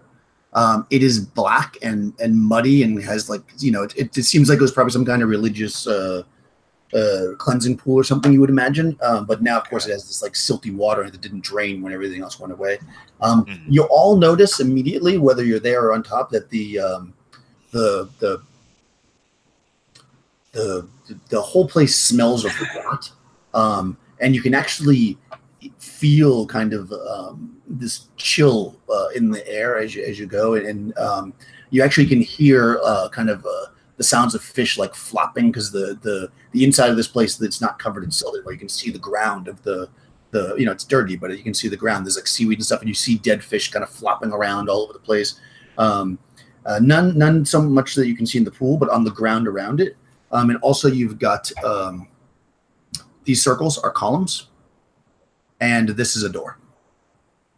So that's what you see when you on that floor. On the roof, when you walk up the Rainbow Bridge, you basically see that there's a flat area of the roof that you can stand with balconies. So if you were to stand up there and look around, and then there's all these columns that are supporting the dome. And if you look down, if you walk to the dome and look down, you can see down into the pool below. So you can look down into The murky water. The murky water. Now you are 2 stories up. It's basically a chimney, for lack of a better word, going down. So you don't see the second floor. There's no opening on the second floor to that pool. Gotcha. So you're looking down into there, and you can see some torchlight flickering as your friend is standing in the entranceway of the other thing. The room itself, up on top of the roof, you have more of these there's like a lot of these like dead fish, and they're I should say there's a dead fish smell, like it's very rotted smelling, but you see a lot of fish flopping around. They're probably going to die soon if they haven't already. And that they're mostly out of the water. Anything else notable on the roof? So the rot smell is definitely like old fishing pier type rot, not like people rot. Yeah, it smells like rotted fish. Okay. And you see like basically just like piles of seaweed with fish flopping around, on the roof. Basically, as you step down, I'm assuming you step down onto the roof, you see that kind of like piles of seaweed and fish flopping around inside the room. You're seeing bronze door, which you saw from the outside, obviously. The pool of water I already told you.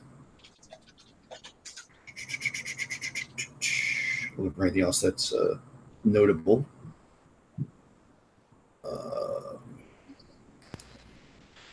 West of the pool. Okay, so colonnade of. Okay, so those pillars that I showed you on the first floor, they're covered in algae, as I described. Colonnade. It looks like it was. They look like they were originally carved to look like trees, but now, of course, they're covered in. Thing. You do see some mosaics on the walls. A lot of mosaics, actually, in various. You can study them if you want, but you basically see a lot of damaged mosaics. Look like they were, made of some beautiful stone. But some of them have some gems and jewelry, not jewelry, but gems like jammed into them and stuff. You can see it glistening from your torchlight. Derek looks back at the torchbearers by his side, hearing like their feet kind of shuffle in the muck. As like that shudder kind of presses through us of the unnatural feel of the place and the stink. And he says to him, "Steel your guts, lad. Bolden your courage. Nothing shall pass me." And then he starts slowly moving forward, trying to get a view beyond the columns. Since they're kind of blocking some of the view with the torchlight. And still just on his guard, kind of checking back, taking note of the door to the side there, or the nearest door on the wall, and then the door at the far, or the large door at the far edge of the pool, just kind of looking and moving slow and cautious. What you definitely notice is that in order to get to the bronze doors from where you are, you would have to go through the pool or go over it somehow. Oh no, just going up to like that ring of columns, just kind of getting into that so I can see through a little better across the room. No, I understand. I'm just describing so you can hear better. So basically, the pool definitely covers all the ways to the edge. You can see that now as you're coming around. There's no way to kind of get around it from to the bronze door. From where you are, you can definitely circle around the entire way. There are 2 other doors besides the one on. So there's one on what would be the west wall, and then there's 2 that are basically on the east wall besides the bronze one that you could get to. Like I said, the columns are. They depict trees, essentially, or they were like trees. But now, of course, there's just like algae hanging off of them and stuff. And you've got, again, some walls holding mosaics, mostly cracked glass tile, but you do see some, like I say, gems and stuff mixed in. They depict a feast and orgy in a mountain grove. Except for the north wall, they are all badly damaged. When you came in through the south. A crumbling hole in the south wall, which is where you came from. Blah, blah, blah. You know that already. It's so life-size image of weeping maidens is the one on the... Okay, so basically, on the all the walls have this kind of orgy feast scene, the south wall and the west wall, as it would be. And they're mostly kind of falling apart and deteriorated. On the north wall, it is a scene of a weeping maiden and a satyr. The maiden appears to be crying, and you can see like they're probably like diamonds or whatever that are coming down her face. You can see them sparkling. Okay. They're kind of, studied his image for a while, and as he's looking, kind of gives a quick tap of his axe to his shield, a familiar signal that the others might hear, kind of sounding like a, hey, it's all clear. There's nothing moving down here. Kind of a ding, ding, ding. Just some symbol or sound or signal I'm sure they've worked out in their many years. Yeah. Kind of a sound without speaking. Okay. And you guys are up on the roof, and you're kind of looking down. You hear this. Yeah, there's nowhere where we can get access to that Durg himself can't get access to from his vantage point. If we were to swing on a rope or something to get over the pool, is there? You can dangle down on a rope and then kind of swing at the bottom and get to the other side. You think, yeah? And that's something that Durg can't do from his current position. Is that correct? Oh, you're saying towards the bronze door? He's already on the other side of the pool. Oh, yeah, okay, I think we can walk all the way around it on the sides. Yeah, you just can't get to the bronze door that you would have come through. So in other words, if you had come through the front door, you would have to go across the pool. But since you're already on the other side of it, you don't have to worry about the pool unless you want to. Gotcha. And where you are, if you dangle down a rope, you'll be right over the pool. But of course, from the bottom, you can just start to swing yourself. Swing over to where Durg is, yeah. So that's what we'll do. Or we could just walk by the Rainbow Bridge and going through the. Oh. There's no fun in that though. I start to look for a place to tie a piece of my 50-foot hemp rope. Okay. Yeah, there's columns up there. You can just tie it right around the column. I'm pretty dexterous at 15, so I have no problem. I'm a bit wary about my beloved, though. Less so about my companion, because I assume he's able-bodied to do it as well. So I go ahead of my alchemist lady, making sure that she's just above me so I can catch her heroically if she was to fall. Okay. And I start to descend through a hole in the dome. Yeah, I mean, you definitely can do that. It's going to require a test of dex. It will be with a bonus of +1 though, unless you're encumbered. Are you wearing armor? Yeah, I know you're not, but I am not. You can what kind of armor are you wearing? Because you have pretty good armor class. What are you wearing? I have. Sorry, it's written down. Chainmail, and I also do have a small shield. So you're gonna, if you want to do the rope thing, you'll make it a regular test of dexterity. If you're not wearing armor like Steros, you can make a test with a bonus of 1, 2. All right. So mine is at its base 3 out of 6, and you said I'm getting a +1. Yep. So if I roll a 1, 2, 3, or 4, I succeed. That's correct. I rolled a 2. Okay. And how about my Checky friend? She doesn't have armor on either. Yeah, we'll just say she's average, so she's probably got. We'll just say she has a 12, like a 10 or 12 dex, whatever average is. Let me see. So that gives her a tested dex. She's got 2 and 6, so 3 and 6 for her. She fails. Okay. All right, so she's splashed into the water despite you trying to help her. Trying to catch her, and almost losing my own grasp. I maintain myself, but she plummets down into the dirty water. She falls into the dirty water. We'll say just because we don't. We'll say she fell when she was trying to swing, and she came to the edge, and as opposed to falling on the rope. Durg is right at the edge of the pool, as they're swinging, pulling him in, and he's right there to help pull her up out of the nasty water. Okay, yeah. So she splashes down into the water. It is not that deep, is one thing. So you do get a little information. It's only about.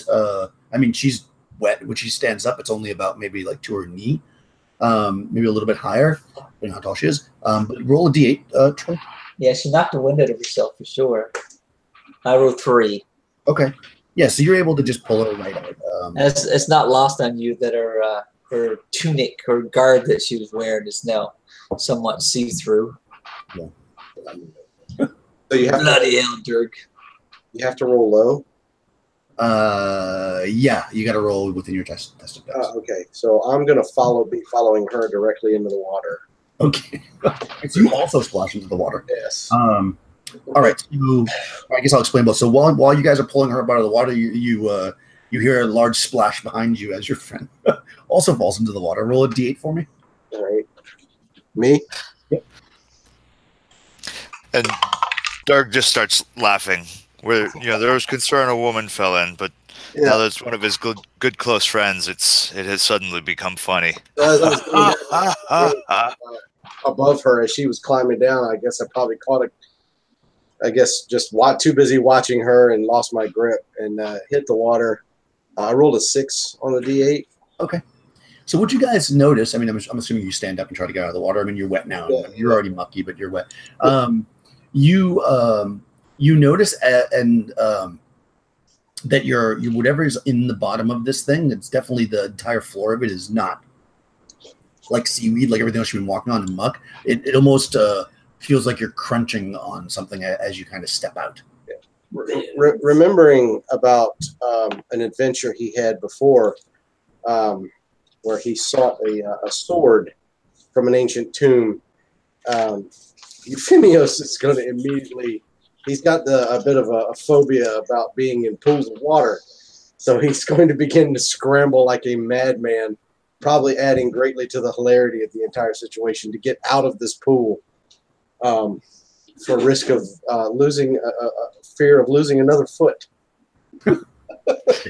You're wet and yeah, so you definitely feel, and she does too. She's pretty grossed out by it. That the bottom of the pool seems to be covered in something that is very crunchy. Yeah, which probably freaked you now out. You're all standing in the room as described before, with the mosaics on the wall. Yeah, Derger's right there to help pull his friend from the pool. It's all right, lad. It's all right. Takes the water off and says, "Stop laughing, you bastard." It was just a little funny. Last time I fell in the pool, I lost a foot. It's not funny. I'll think about it sometime. Oh, every time you tell that story, it's nigh but a week before you're saying, "Oh, this one time, this." We've all heard the leg story. I can't even begin to count. Sitting around the fire. Have I ever told you about me foot? Have I ever told you about me foot?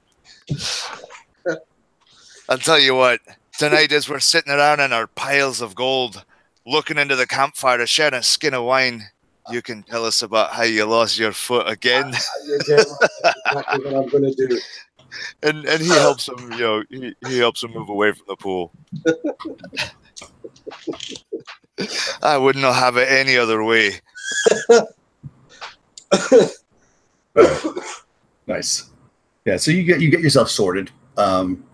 Your torchbearers are a little bit nervous, but they're in there with you. Your lady friend is, getting the mud off of herself and feeling maybe a little bit embarrassed. And yeah, so you're standing in this room. It's about, like I said, it's about 80 foot. And okay.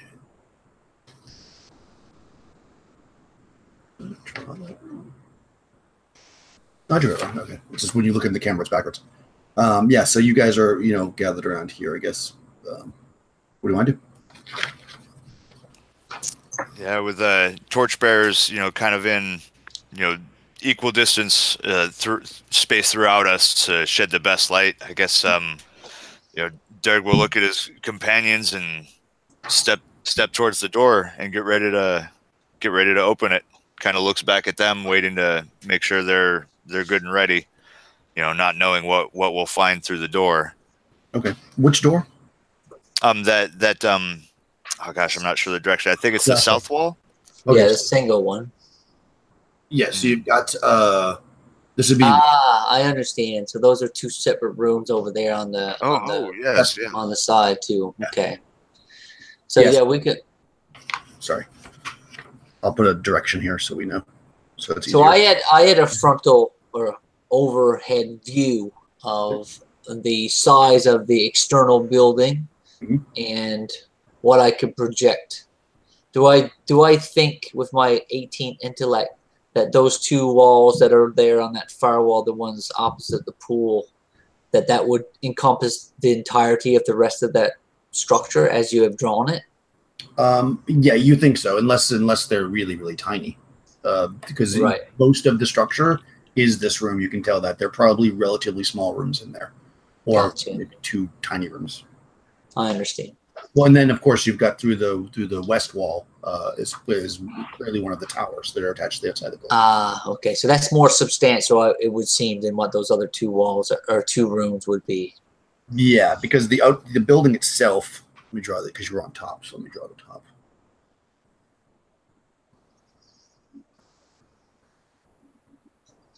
I'm of the mindset we should clear out this immediate area before we go and venture up or down into one of the other towers. So thus checking out those two north and south of the entrance of the pool. I put all this forth to you as best I can in description of what I saw from the external of the building, et cetera, et cetera. All right, so let me show you here. So basically, if you were on the roof, these are the columns and the door coming in. You've got, clearly the one door goes here. There doesn't seem to be any way to get into this from this floor anyways. Gotcha. Yeah. Okay. So I tell you, instead of going up to the tower, I think we finish exploring what remains of this level. You want to go on? You want to be on to the east? the top or bottom? Dirk, my friend, it's your choice. Now that you've gotten a good look, and I snarl a little. So we're heading to the doors on the east wall. Yeah. Yep. Clarification. Yeah. Yeah. Yeah. Yeah. I'll just say we'll call this one. Well, two. Yeah. One or two, not the tower door entrance. Well, I've always been a fan of number one. Except if you really need number two. Oh, boy. Number one is faster though. So let's do that. Well, number one. See, it's faster, yeah, and it makes room for more ale. Aye, let's get So it done. we'll take a quick number one. Okay. And actually, that's the time. Let's take a 5-minute break before we go into this room. Yes. Drink our coffee. That lined up just right. One. All right. See you guys in like 5 minutes. All right.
Yeah, I hadn't actually meant to inspire a break, but I guess that happened.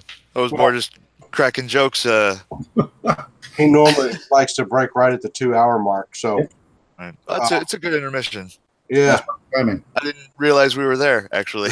I didn't realize either, and then I looked up. I was like, "Oh, this is probably a good time," because it was a topical. Well timed. Oh, this is great. Yeah, it's been fun so far. You guys are fun. Yeah, I'm glad to get a chance to play with you guys because I haven't had a chance to play with either one of you yet. Both okay, so I'm losing the names. Rush and I've got Bandits. I'm sorry, it's Daniel. Daniel. I was trying to remember. Kept thinking like a David, but that was wrong. Yeah, it's my first time with both of you guys, and this is awesome. This is great fun. I have played with Troy before, but never as player interaction. He's actually in a Rogue Trader game, Warhammer 40K that I'm running, or a kind of campaign. Never played. I've played Warhammer for 20 years, but never played the role-playing game. Yeah, the Rogue Trader is basically your top of the top. They have a writ of warrant that pretty much lets them kind of get away with everything. It kind of lets the Empire and like the codes kind of turn a blind eye to some of their actions. They kind of get to operate as free agents because they're just the elite class wealthy. I mean, basically they own a starship that is crewed by like 80,000 people, mostly slaves to the Empire, and when they die they're just thrown into the furnaces to power the warp drive. So, Nice. good times. Don't sit over there and whine. You know that's how it works. It's a fun game. My Yeah, wife, it's just a great world to play in. Actually, yeah. I didn't know that part of it. my wife was an orc player. Yeah, go Orcs! Wow, I played Orcs forever. Yeah, I also play Orcs for 40K tabletop, or like the wargaming. Nice. My wife. You always find Orcs wherever you go. Mm-hmm. We stick together. Green skins for life. She's a very special lady, that's for sure. Yeah, I do Orcs and Goblins for fantasy battles also.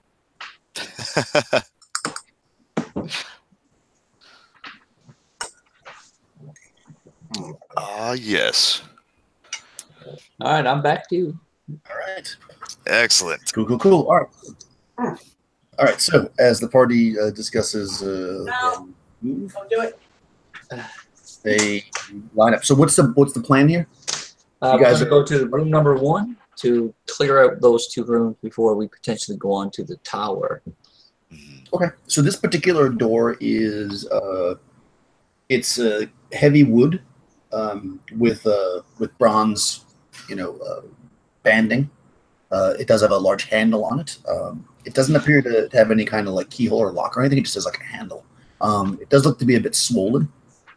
Derek strolls up and leans into it and pushes, and it doesn't move, and he pushes harder, and then he looks down and notices the handle and kind of looks back, checking for traps, and he kind of hefts into the handle and gives it a good hearty kind of pull.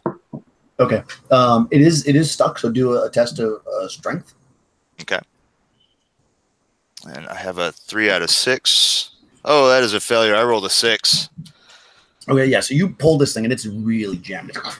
And you hear this kind of horrible kind of screeching sound as the wood is kind of being pulled on the frame. But you can't quite budge it. I'm pretty strong. Can I give it a try? Yep, you can try as many times as you like, but if you don't succeed, it makes a lot of noise. Okay. That's basically how that works. Is it a test of strength or a feat? Test. Well, that time my dexterity failed, but that time I got it. I got like 2. All right, so you step forward, grab the door, or maybe you help him or whatever, and you yank the thing open. And you're looking into a room that in theory should be dark because there's no windows or anything in it, but there's kind of a pulsating glow in the room, and you notice that there's a lot of coral kind of growing all over the walls that seems to be shedding kind of a faint. I mean, it would be faint except for the fact that the room is so dark. Light, so you can kind of see in there, and you're noticing that this room has some benches, some like kind of wood, not wood, stone benches in the wall that possibly things were sat on, some tables kind of built into the space. There's lots of shattered vessels that might have held like wine and stuff, and you see some platters and things like that that are kind of tarnished silver, kind of scattered about. With the pulsing of the light, Derek kind of, crosses some symbol for of protection, as the druids of his people taught him when he was a child. Just it weirds him out a little bit. He seems a little nervous about this strange magical pulsing. He's familiar with the magic of the magic that his friends work, but other magics still startle him just a touch. Okay. And he boldly strolls in. Because even if it makes him uneasy, he still doesn't want his friends to go unprotected.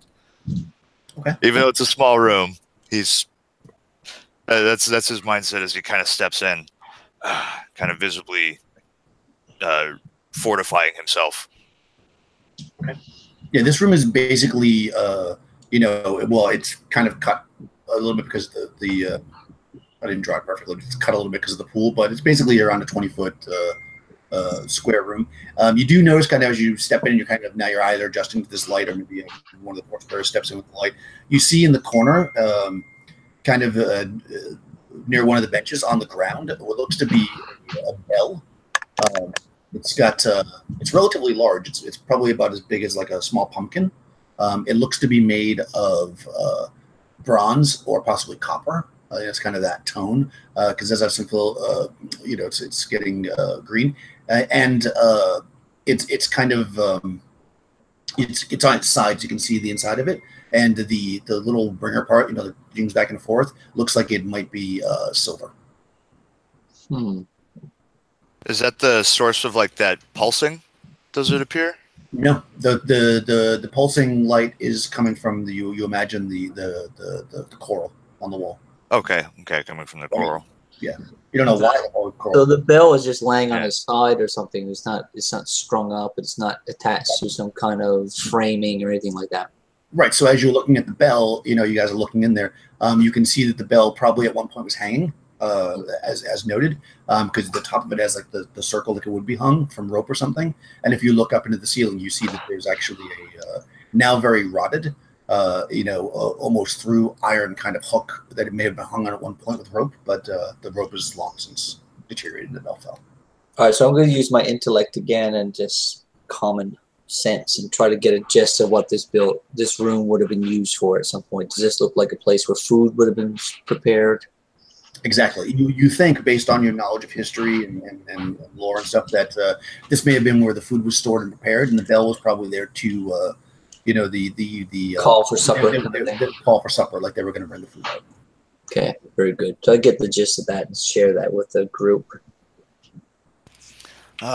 Shame there's no food. Haven't had a chance for breakfast yet. You did save that claw for later. Yeah, we'll grab it on the way home. I wouldn't suggest anything. I wouldn't suggest eating anything in here. There's something strange about. I'm going to go over the smell. Cautiously and try to take a pulse on what this coral is all about. If it's a natural occurring thing, or if it's something other than. Do not get too close. Does the bioluminescence seem like it's something that I've seen in mushrooms and other types of vegetation or organisms in my travels? Yeah, you've definitely seen in your travels that, especially, in some of maybe the caverns that you've explored, certain types of mushrooms and stuff that give off, some kind of phosphorescence. It's not super uncommon. I mean, it's not super common either, but you have seen it before. Never in coral, but you probably have never explored under the salt water. I pull out my silver jeweled dagger, quite intricate, quite valuable to your. Don't touch it, Sarnath. Don't touch it. I move towards. It's unnatural. Just a small sample for prosperity's sake, and I start to pry at some. If I could see some form of like a little crease or some form of a little groove in there, I kind of stick my finely crafted dagger in and see if I can't just snap off a piece of this coral. Okay. You want to like collect it into a bag or something so you have it. Yeah, I want to see if it's going to continue to glow once it's removed from the core, and if so, I'm going to carry a piece along with me for research and maybe potential spell components when I craft my kill every motherfucker spell. As Sarnath touches the coral, Derek again makes the symbol of protection as the druid showed him on his forehead, and he spits on the ground 3 times and spins in a circle. You'll be cursed, lad. Don't go touching unnatural things. So, it's completely natural. What is it you feel? Be calm. Just because you haven't seen it doesn't mean you're coming up with natural. Breaking it off. What is Euphemius doing? What is what? Euphemius. What is it? It's just kind of watching the other two. Okay, so you're just standing in the room watching. Yeah, not really knowing.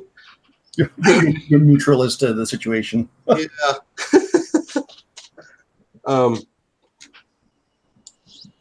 Yeah. I can't really think of anything to do to help out here. The only thing of value I've seen in the room is the silver ding on the bell, but even that is not worth our effort. Everything here too is probably has a bit more value than you would necessarily think because of its ancient nature as well. You know, it's carvings and stuff. Right. But yeah, as far as what you've seen so far, just the bell and then this stuff, which seems really interesting. And yeah, you break a piece off. You're able to break like a chunk off into your hand, and yeah, it still does glow. Okay, yeah, I put it in my satchel, in a little side pocket near my spell book. Risky, but I'll do it. I take in the room. I don't see anything here. Doesn't seem like there's any chimney that goes to another layer or level or anything like that. No cooking or hearth or anything. No, looks more like a prep storage. Right. Well, this is not the treasure we seek. Shall we continue? Aye, we should. And Derg is, quite ready to step away from this blasphemous glowing rock along the wall. Okay. So you leave and you take a little coral and you leave the room. So you're back in that the room with all the columns and the mosaics on the wall. Okay, circumvent the pool and we'll go back to the one opposite it on the other side.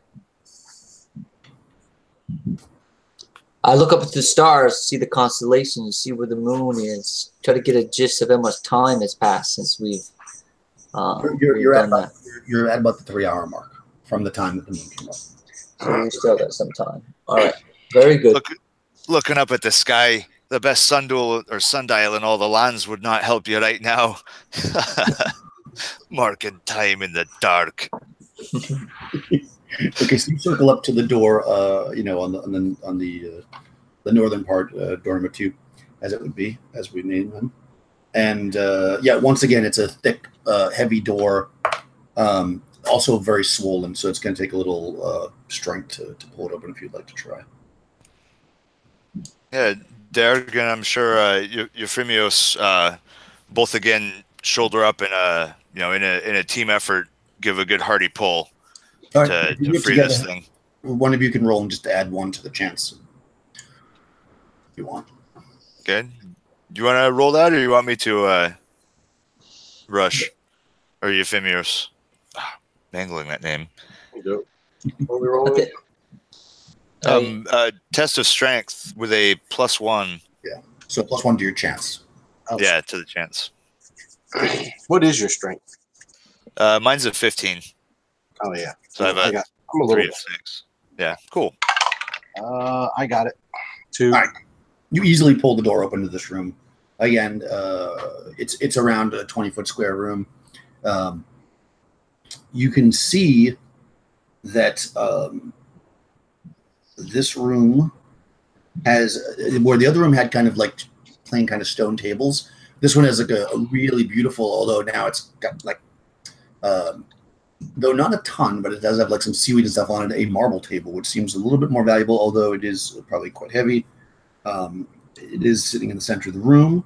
You do see that you could see like pieces of metal and stuff that seem reminiscent that they may have been like wooden chests and stuff that have gone to rot, because you see kind of piles of seaweed and just muddy areas with like pieces of like a lock or a hinge sticking out of it that are now rusted iron in the corner. You see what looks like it may have been some kind of a cabinet, because like part of it is still partially like attached to the wall, and then the rest is collapsed, and you can see what looks like probably has now become rotted, fabrics or that kind of stuff. So you're looking at basically a room with everything's more or less gone to crap from what you can see. So you see, you do see some, again, fish flopping in here. They smell kind of nasty. And you see like, so obviously somehow, though you don't see any means that they could have got in, there was some kind of sea life in this room, possibly living in this mud and stuff. But right now you're just looking at piles of goop on the ground, like seaweed and stuff. Okay.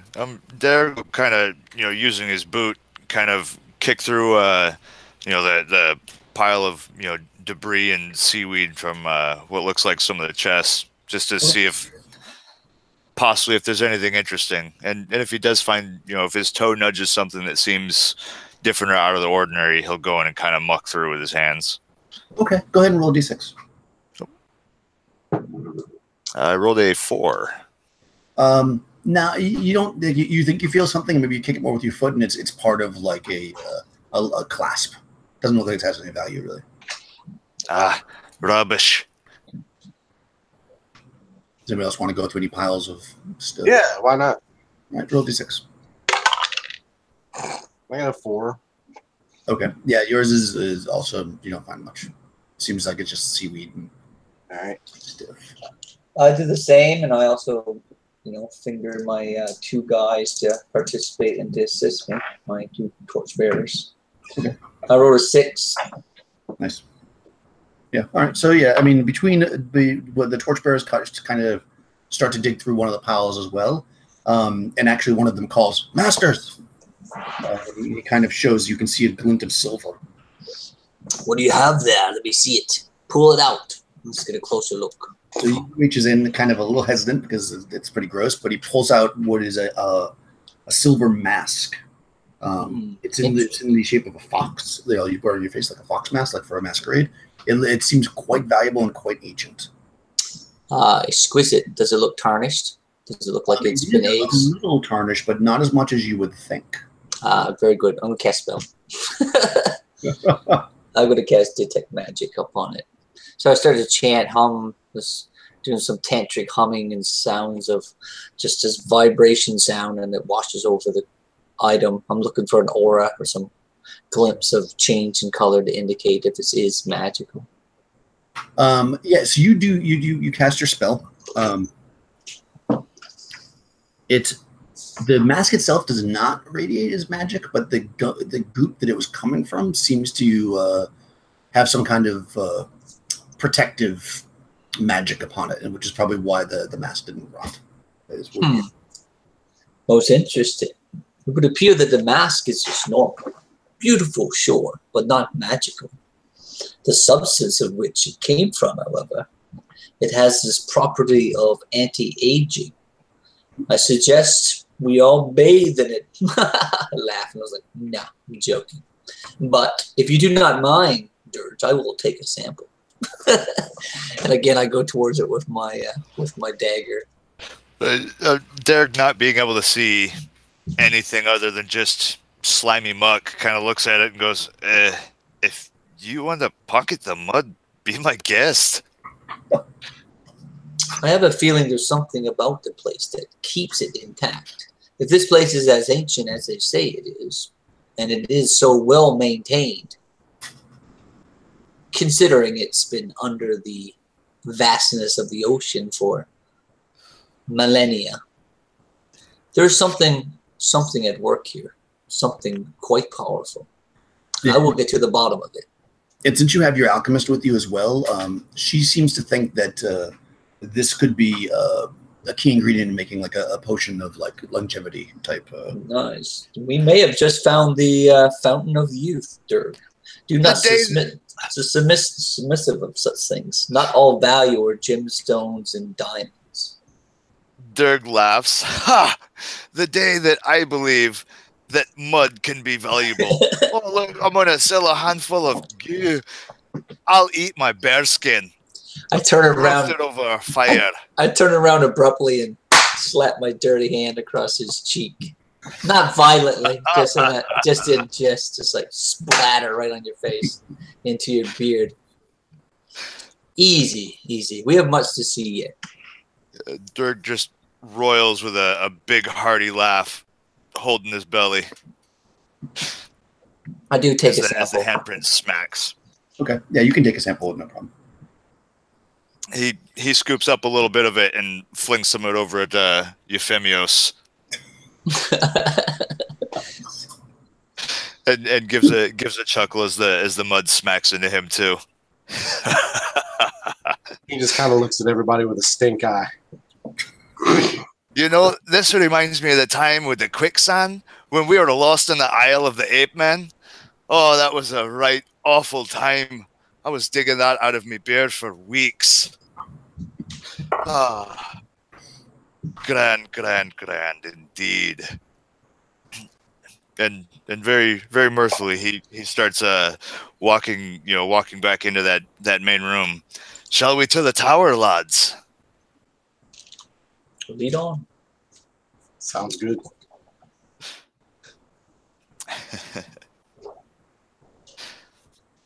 Cool. Yeah. So you as you guys are walking back towards the main door, I guess is where you want to go. The one door that was leading off to the tower, I guess. Yeah. You guys are circling back around when you notice, because you're not surprised, that some of the kind of the mud and seaweed and stuff that's on the ground seems to be moving quite rapidly towards you, and it seems to be animated and quite violent as it approaches you. So let's roll initiative against the group. I think you're on rush, if I'm not mistaken. What do you guys want to do first of all before you roll? Does it seem like it's coming together like Transformer style, creating some like big monstrosity, or does it seem like little individual twines of like vines of seaweed? You think that it's probably a larger, some kind of like a creature that just has the seaweed on it. So it's kind of yeah. And it's on the ground already. It's not emanating from the pool. As far as you can tell, yeah, as far as you can tell, it was already there, and now maybe it just didn't. You weren't close enough to it, or whatever. It just didn't. Right, like some kind of a slime or some kind of something like that. Okay. Very well. Let's react. I'm taken aback by it. I thought the room was safe. I was quite confident in my assessment to be a little more relaxed and joking around, splashing people with mud. But suddenly I take a half step back and gasp at the movement of this, what appears to be some kind of vine-like seaweed. So I am going to cast a spell. All right. How about Dirk? Derg is definitely taken aback. He just sees mud rushing at them and still being a bit cautious and superstitious from the glowing, strange rocks along the wall in the other room. He immediately shielded up kind of on the defense. So not actually attacking or anything, just standing. But he looks back, put the mud back, put the mud back. I love it. and he's just on the defense. I'm not making any attacks. He's Okay. kind of taken off guard. Yeah, because this is kind of muddy in and of itself. How about Yeah. So Euphemius just pulled his two-handed flail and just kind of start swinging the ball at the end of the chain and prepare to receive this thing. Okay, so you're going to attack? No, not the flail, you fool. Get the torch. That's what I say to you. I don't have one.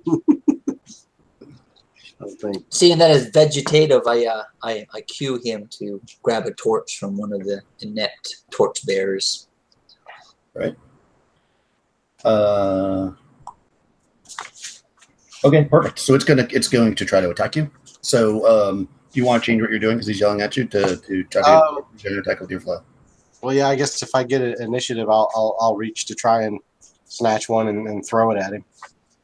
All right, so you're going to grab a torch. Okay. Yeah. All right, so roll initiative.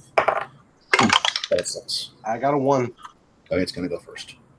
Okay, Ooh. this thing moves forward, and it.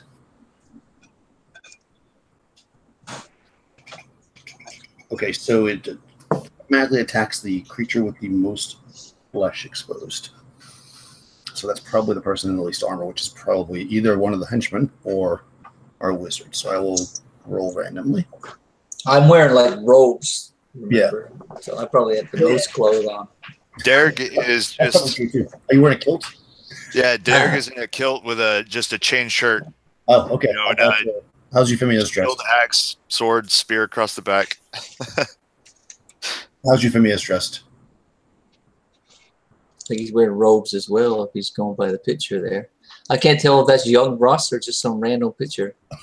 Are you wearing pants? Well, you probably have boots and stuff on because you have the fake foot. All right, so I'm going to, we'll just make it an even chance then of everybody. So there's 3 henchmen plus the 3 people at the party, so it's D6. I'm going to go 1, 2, 3, and then the 3 henchmen. 3. Okay, so Euphemius, this thing comes at your other foot. It's going to attack you. It is a 5-hit die monster. It only gets 1 attack, though. 11. Okay, so an 11 hits AC 4. I'm AC 3. And your AC 3? It did bounces off you. Woohoo! What's your shield made out of? I'm sorry? You have a shield, right? What's it made out of? It just says small shield. I'm assuming it's probably wood with an iron banding around it. That's what I figured. Okay. Some of it sticks to your shield, and you can actually see smoke coming up from it. Ooh. Oh, yay! Because it literally missed you because of your shield, so it hits your shield. So your shield is being deteriorated. Oh, very quickly in 1 round. So next round you won't have a shield.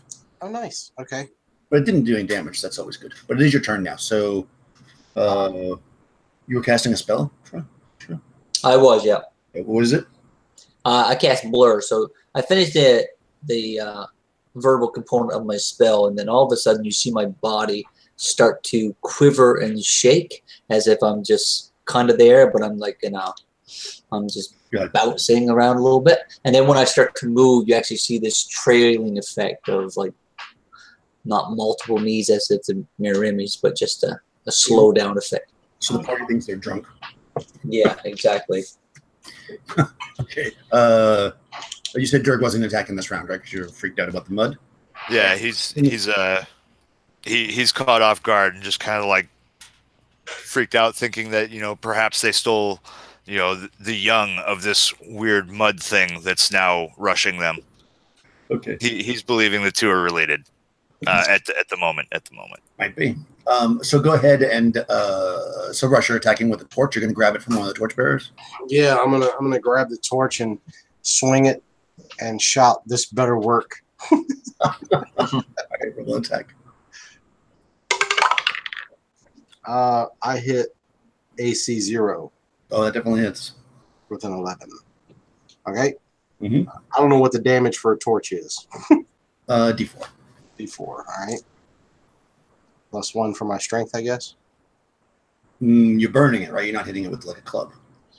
Oh, yeah. I guess I was just sticking it to it. So yeah. All right. I mean, you can hit it with a club. I got a 3. Okay, nice. Yeah, that does seem to hurt it. You hear the torch doesn't go out or anything. But it doesn't look like it catches fire or anything. Is it not light on fire? No, it is quite wet. But it definitely hisses and kind of jerks back as the torch hits it. You definitely feel like the torch affected it. Okay. Yeah, the torch is, you're fending it off with the torch. Okay, cool. Next round. What does Cirrus want to do this next round? I'll grab the hand of my alchemist, and I'm starting to slowly walk, like crab style, around this creature as best I can to get access to that other door if I need to flee. So defensively postured, trying to creep and circumvent this thing without drawing its ire. I'm trying to be as discreet as I possibly can. Okay. And with it, I have my damsel, behind my back, trying to get her out of the room safely. Okay. Yeah, you can like kind of go around one of the columns, but closer to the pool, and then like it'll put the column between you and the creature. Yeah, that's what I'll do. Okay. How about Dirk? All right. Hearing the thing shriek from the fire, Dirk kind of, it's a beast! And he thrusts his axe into the chest of one of the torchbearers and yanks a torch from him. And he moves in to strike the thing like he's wielding a club or a flaming club. You're gonna whack it. It's just a beast. Okay. Nice. Emboldened because he heard it cry out in pain. I definitely got it. How about Euphemius? So Euphemius will drop. Basically, just chuck the torch at the thing, and then pull his flail out, so he can actually really try to hurt this thing. Okay. Nice. Well, that's going to use up all my actions, won't it? Yeah. Well, you can attack with the torch and then pull your flail out. That's fine. You'll have it for next round. Okay, then that's what I'll do. Unless you have 2 attacks this round. You don't, right? Only. I do not. So blah, blah, blah, you're moving. That's fine. It doesn't go after you. Let's roll initiative. I think it's on Troy actually now, right? I roll 6 that time. Okay, you guys go first. So you're moving away from it. It doesn't seem to follow you. There's plenty of targets for it to engage. Dirk, since this is the first round that you're attacking, this is your 1 attack, and then it goes 2.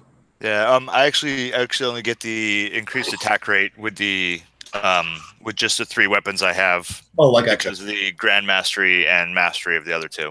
Okay. So this is just 1 attack around with the club, or with the torch. You're going to hit it with the torch, right? Okay. Yes, I am. All right, go for it. You can add your strength then. Okay, so that's.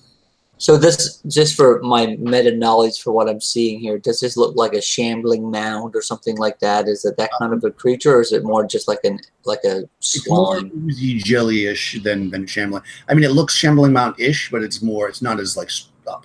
Upright. Okay, it's on the ground. So there is an end to it, though. It doesn't seem like it's coming out of the ground itself. It seems like it has a trail, like an end. It's hard to tell, but yes, Okay. I mean you would imagine so, but it's kind of mixed in with the ground. Maybe it was under the mud. Gotcha. Trying for me to decipher what it is. I'm just trying to decipher if there's a Yeah, pit or it something. looks kind of like the mud has come to life, so it's more oozy than anything else, but it does have like stuff hanging off of it because it's got seaweed. Okay. Gotcha. Let's see. So Okay, so attack that was going to be AC 0. I hit. Okay, so do a D4 + 1 because you hit it with the torch. Okay, cool. And that is going to be. Do I get to add strength? Yeah. Yeah. Not +1. I mean D4 plus strength, not +1. Okay. Well, it is +1 actually. But yeah, so that's just a total of 3 damage. Okay. And roll a D6 to see if the torch goes out. Okay, I rolled a 5. Okay, it does not. Your torch flickers but stays on. All right, Rush, you threw the torch on it, so go ahead and make an attack. Okay.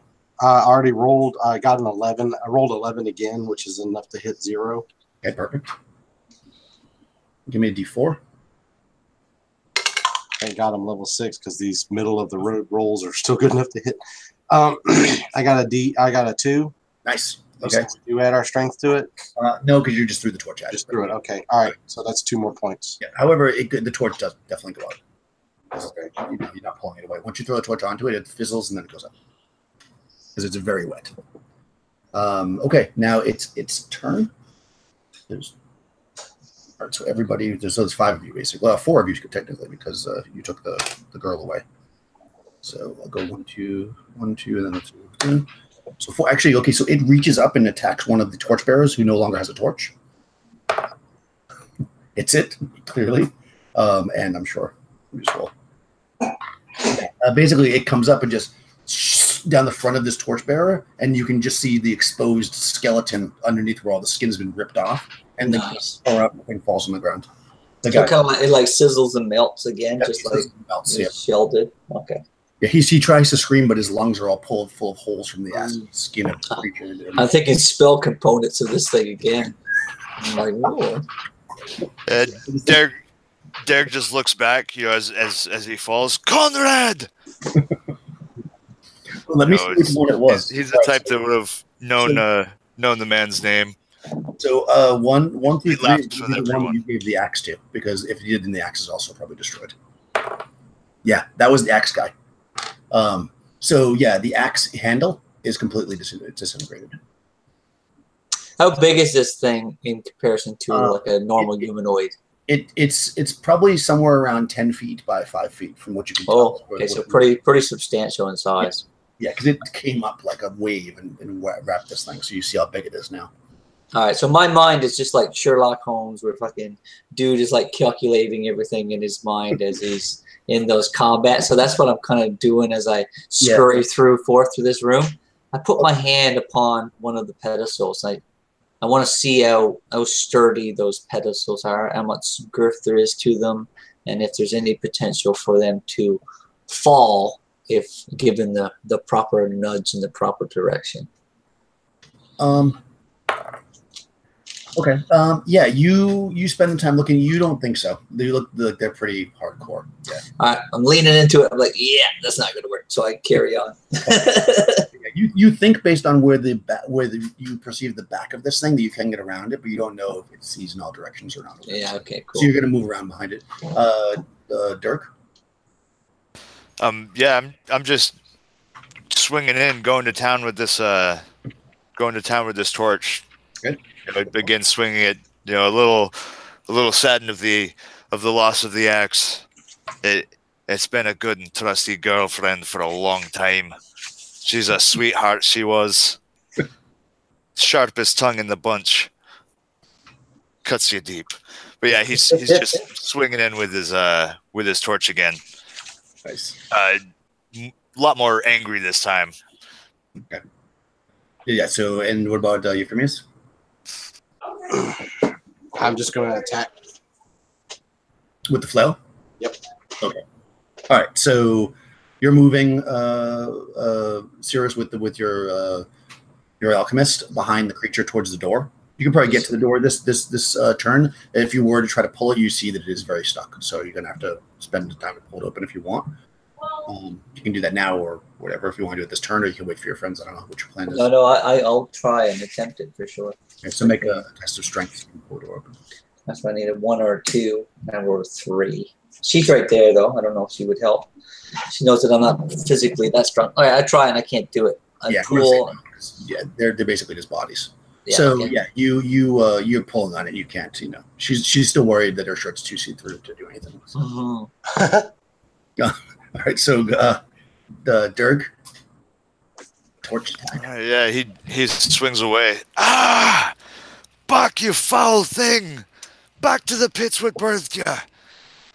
Oh, I lost the accent there. My bad. So that hits AC -1. Oh yeah, definitely. Back, yeah, beast, back. Nice. Give me some So damage. Ooh, that is again 3 damage. Nice. All right. Yeah, you're slow. I mean, you think this thing is it's definitely getting smaller in a sense. Pieces are like falling off of it. Nice. You're definitely doing damage to it with the torch for sure. Roll a d6 to see if the torch goes out. That's a 2 this time. Okay, the torch goes out. So the only torch left in the space, I think, is the one that the alchemist is holding. So it's getting pretty dark in there now. I mean, you can still see from the moonlight, but because you had torches before, your eyes are kind of adjusted to the torches. Go ahead and attack Euphemius.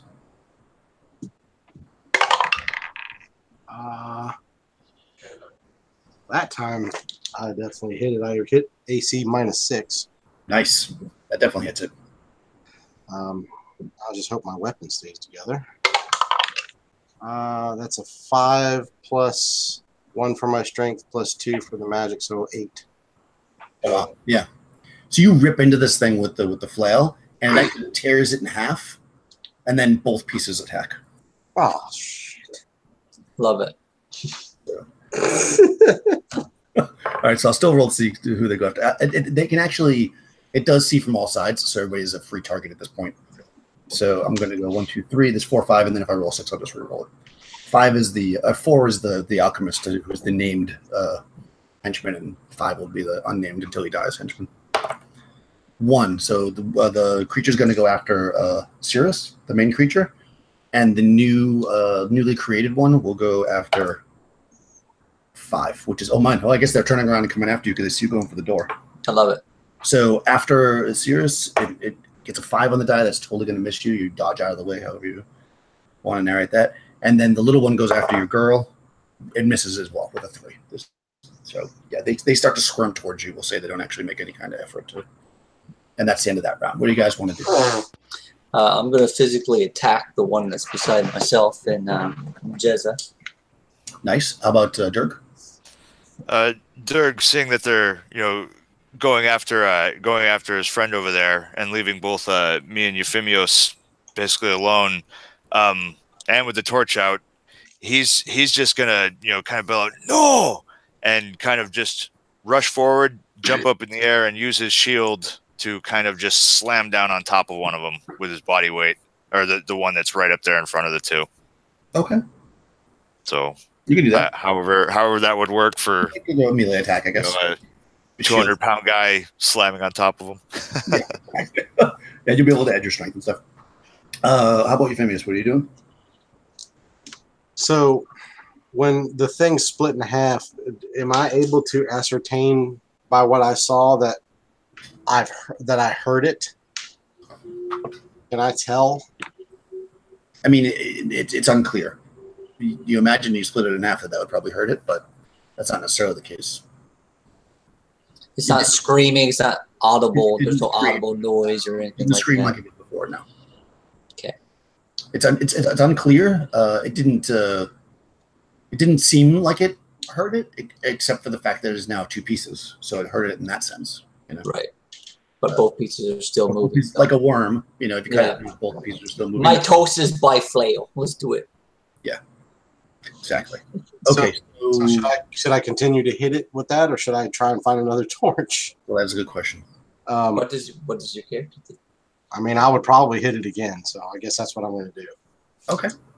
Let's roll initiative then. I think we're on Joseph, right? I am not the brightest cleric in Hyboria. Yep. I outside of the game, out of character, I fully know it's a bad idea to jump on this thing. That's a 2 for the initiative. Okay, especially when we just saw it like sizzling shit all up by his touch.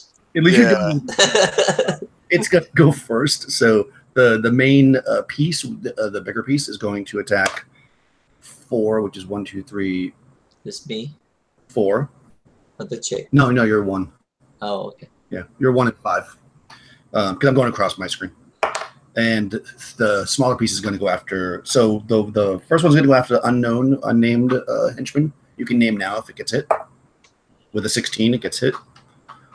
Probably going to die. Let me just roll the damage. Yeah. Okay. So the that was the large one actually. So the large one reaches up to the other henchman who was relieved of his torch, and again, maybe he's like trying to move out of the way. And it just takes the whole side of him off. And he screams now because his lungs are not gone as he falls into the ground and starts to bubble as this thing is just destroying him. Sorry, was that the last torchman?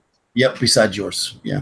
All right, so that could sizzle out as well if it hits that liquid mud or that dirty, wet floor. No. Your alchemist has a torch. That's the only. Okay. Yeah. No, he took. This is the guy that Euphemius took the torch from.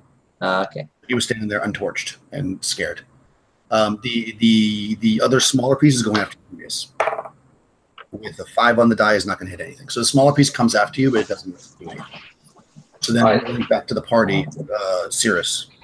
I said I was going to melee attack. I do have a lantern that's attached to my backpack. Will you allow me to smash that lantern and the lamp oil upon this creature?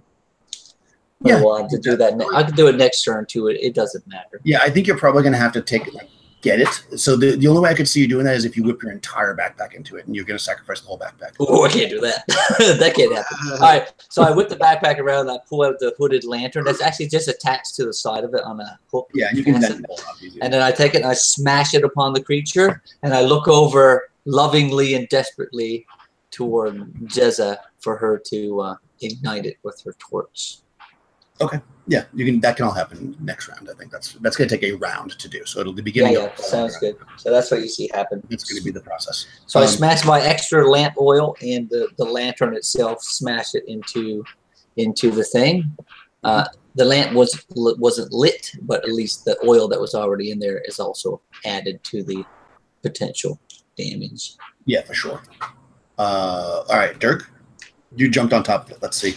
Yeah, doing the jump on top to try and smash it with the shield. Yeah, you can do either. Whatever's better for you. You can either do a test of strength, or you can roll an attack with the bonus of +1. I'll pin it under your shield. Right. I'll go with the test of strength here. Well, he's thinking he's just gonna smash it and crush it. Right. He's hoping. He saw it get smashed into pieces just a second ago. Ooh, that is a 1. All right. I have a 3 in 6 chance. Awesome. Yeah. On the So strength. you get yourself positioned just right so you're on top of this thing because it's kind of like bubbling up and stuff, and you actually cover a decent amount of it. I'm going to say it's the smaller one because your body wouldn't cover the bigger one. But as soon as you do that, you definitely can smell the acidic burning of your shield. But it does seem to be somewhat pink right now. And Euphemius? So I'll step forward and try and swing under and see if I can kill this thing that he's got pinned down with the shield. It's a great visual with like the tendrils like underneath the shield, lashing up at you. Right. Yeah, it's like they're coming up like this around, and you're gonna. All right, that's great. So that time I hit armor class 2. Nice. That definitely hits it. Okay. Ooh, damage. 11 points. Oh wow! Awesome. So you smack like a big piece of it that was starting to come out, and the piece flies against the wall, and then starts to slide down and come at you. Now there's 3 of them. Love it. Time to flee. Flee! Or stop using weapons. All right. Figured maybe once was a fluke. All right. So for the next round, what's the plan here? We've got currently. I'm gonna get Jezza to ignite this thing as best she can with the torch. Okay, the big one. Yeah. And I'm just kind of safeguarding her so she doesn't get hit before that happens. Okay, fair enough. Derek, you're on top of this thing. Your shield is burning up. Do you think you've got another round or so of safety if you want to stay on top of this thing, trying to pin it, or? All right. He's actually going to jump off, and seeing that it seems to be, as he understands it, eating his shield. Yep. He's going to, jump off the thing and dig through his backpack for this potion that he was told turns things into gas that can't actually interact or deal with you, and he's going to hope that it can eat this too, since it has to be imbibed. So he's digging this potion out of his bag. Oh, nice. Okay, that sounds great. You can pull this out this round and then throw it next round, I guess. Yeah, I assumed it's tucked in his backpack. It's not like out. Yeah, I would imagine so. It doesn't smash. Yeah. Euphemius. Euphemius is going to turn. So who are the henchmen? How many do we have left besides the alchemist? Only the alchemist. Yep. So he died. You didn't name him. He's going to kind of step back and turn toward her and ask and shout, flask of oil, like that. Well, she's burning her intended action is to burn. She has a torch. The oil that was splashed on the big one. You're asking her to give you a flask of oil? Well, I'm asking that basically I'm kind of asking if anybody's got one. Okay. Just to be clear. Like, do I see one dangling off her belt or anything? You have a flask of oil? You can roll a percentage if you want. I mean, I didn't equip her. Yeah. All right. Yeah, I'll say. I said they had torches, so I don't think that they would have oil. But I have none. I just have a couple torches in my backpack. Flint and steel, but no oil. Yeah, I feel like you might know what people have. I mean, if anybody has it, it's probably Cirrus because he has the lantern. Yeah, I took the expensive kit when it came to the lighting because my character's snobbish. Yeah, I'm not going to take any sooty torches around. So I'm going to say you would know that, so you don't have to waste your turn trying to figure that out. Nobody would have oil besides Cirrus, and he basically used it already on the creature. Yeah, I biffed everything I had on this thing. Yeah. All right, so then in that case, if I know that, then I'll just immediately start trying to strike up another torch. I've got several of them. All right, yeah, you can do that. So you're striking up torch, you're pulling your stuff out. We are attacking, so only one of you is attacking really this round. But let's roll initiative. I think it's actually Troy's initiative, right? Yeah, sure, I can roll it. Yep. Let's do it. I rolled a 1 that time. Not good. Okay, it's going to go first. So, all right, so the one's under the shield. You're still on it because none of this stuff has happened yet. There's one against the wall, so there's 3 of them that can possibly attack. Although I'm going to say the one under the shield is going to have to make a test. Actually, go ahead and make a test of strength again, Dirk, to see if this thing can get out from you. Because you haven't got off of it yet. All right. Okay. I rolled a 2 on the 3 and 6 chance. Perfect. I'm going to say that That's one's a success. All right, this one can't attack this round then because you're still holding it at this moment. So the first one, so there's only 4 of you left. So 1, 2, 3, and then she's going to be number 4. So the big one that has oil on it is going to attack 2, which is Dirk. So you're on one of them, and the other one comes up to go over top of you. And the smaller one that's just coming down the wall now that was just created by Euphemus is going to attack him. So there you go. So let's see. Against Dirk, 17 is going to hit AC 0. So that probably hits you. Yes, it does. Yes, it does. So I moved my file. Okay, so you get hit by it. 4 on melee. Okay. Oh, I'm sorry, without the shield, since it's underneath me, I'm a 5. Okay, yeah, so it doesn't. I resort to 5 now. You're going to take 10 points of damage. Whoa. Woo! All right. Does damage reduction from armor apply? Yes, Okay. I'll say. However, The armor disappears. no, it doesn't dissolve metal, I don't think. You have metal armor on, right? Yeah, chainmail. Some doors. Oh. It does not affect metal. I mean, I'm just saying, obviously, you don't know that at this moment. Yeah. But Yeah, no, I you'll got figure you. it out, yeah. But yes, your metal armor does not disintegrate. And it completely misses the little one, I guess, freshly birthed, it isn't very good at attacking, completely misses yes. I named your character, I should be able to say his name. So, that being now back to your turn, let's light this thing on fire, I guess, first, because that's pretty much the action that's happening. Yep, make it happen. Yeah, so go ahead and make an attack roll, I guess, with her. You can just roll her as a level. Just a Dean, she rolled 14. That hits. Cool. So she like literally doesn't even thrust the thing in because she's going nowhere near this thing. She's kind of like hiding behind myself that's kind of protecting her, and she just kind of pitches it forward, landing on the largest of the 3, and ignites the lantern and the extra oil that was splashed upon it. Nice. So go ahead and do a D4 and then also do a D8.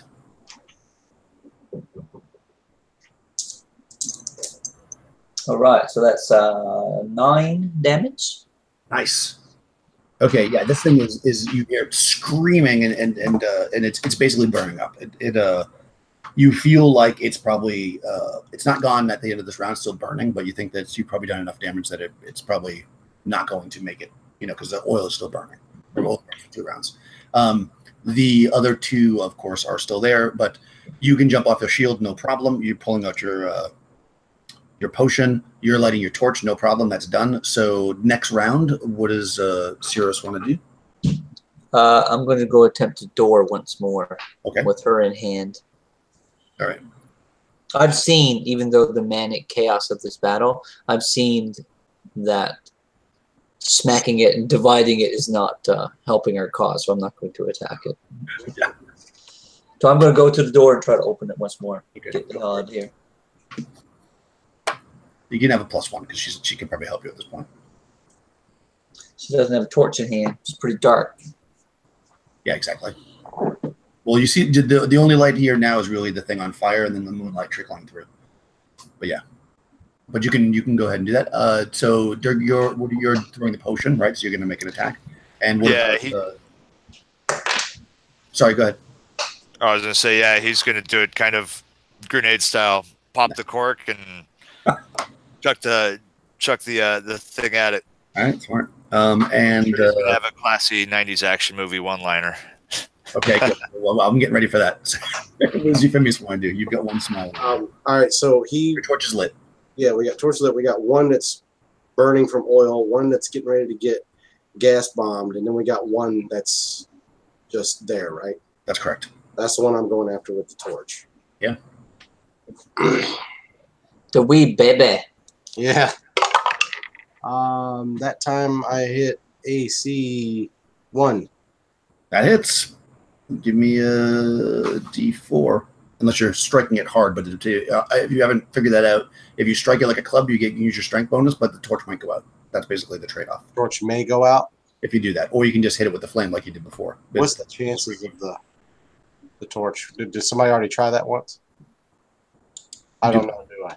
So basically, two things have happened that you've observed. So you can figure it out. If you just poke it with the fire of the torch, you're going to do less damage. Mechanically, you're not going to have your strength bonus. If you hit it with the torch, like a club, you'll get your strength bonus, but the torch might go up because that actually happened to Derek. I guess what I was trying to figure out was, is it a fairly good chance it'll go out, or is it a? I mean, I don't think know yet. Okay, all right. I'm just gonna burn it because I want to keep it lit. So I got a 3. You a 3 to attack or 3 damage? 3 damage. Sorry, I already hit it. Nice. Okay, give us your gas bomb. Yeah. So he chucks a thing at it. Eat this, and as it hits and splashes into it, he says, "Careful for the indigestion. Builds gas like a pain." Nice. Yeah. All right. I guess. I mean, I can't apologize for that. He's boisterous in combat. Yeah, I mean, it'd be so hard to miss this thing at this point. But go ahead and just roll. If you roll a 1, then I'm going to say you overthrow. Oh yeah, no, I rolled a 15. Oh yeah, you did. Yeah, that definitely it shatters on this thing, and immediately the thing goes. Whoosh. Roll a d20. If you roll a 19 or 20, there's splashback, and it hits the other one that's there. So that's an awesome move. I got to give a bonus. It's a negatory Ghost Rider. Got an 8. All right, so it splashes, but doesn't hit. But that one definitely goes up in smoke. Yeah, so that they become transparent and insubstantial. They can see and hear, but they can't actually touch anything. They get moved by breezes, or they can move 20 feet around or whatever. 20 move. And the potion lasts, I think, a D6 plus a D6 turn, so it's like over an hour.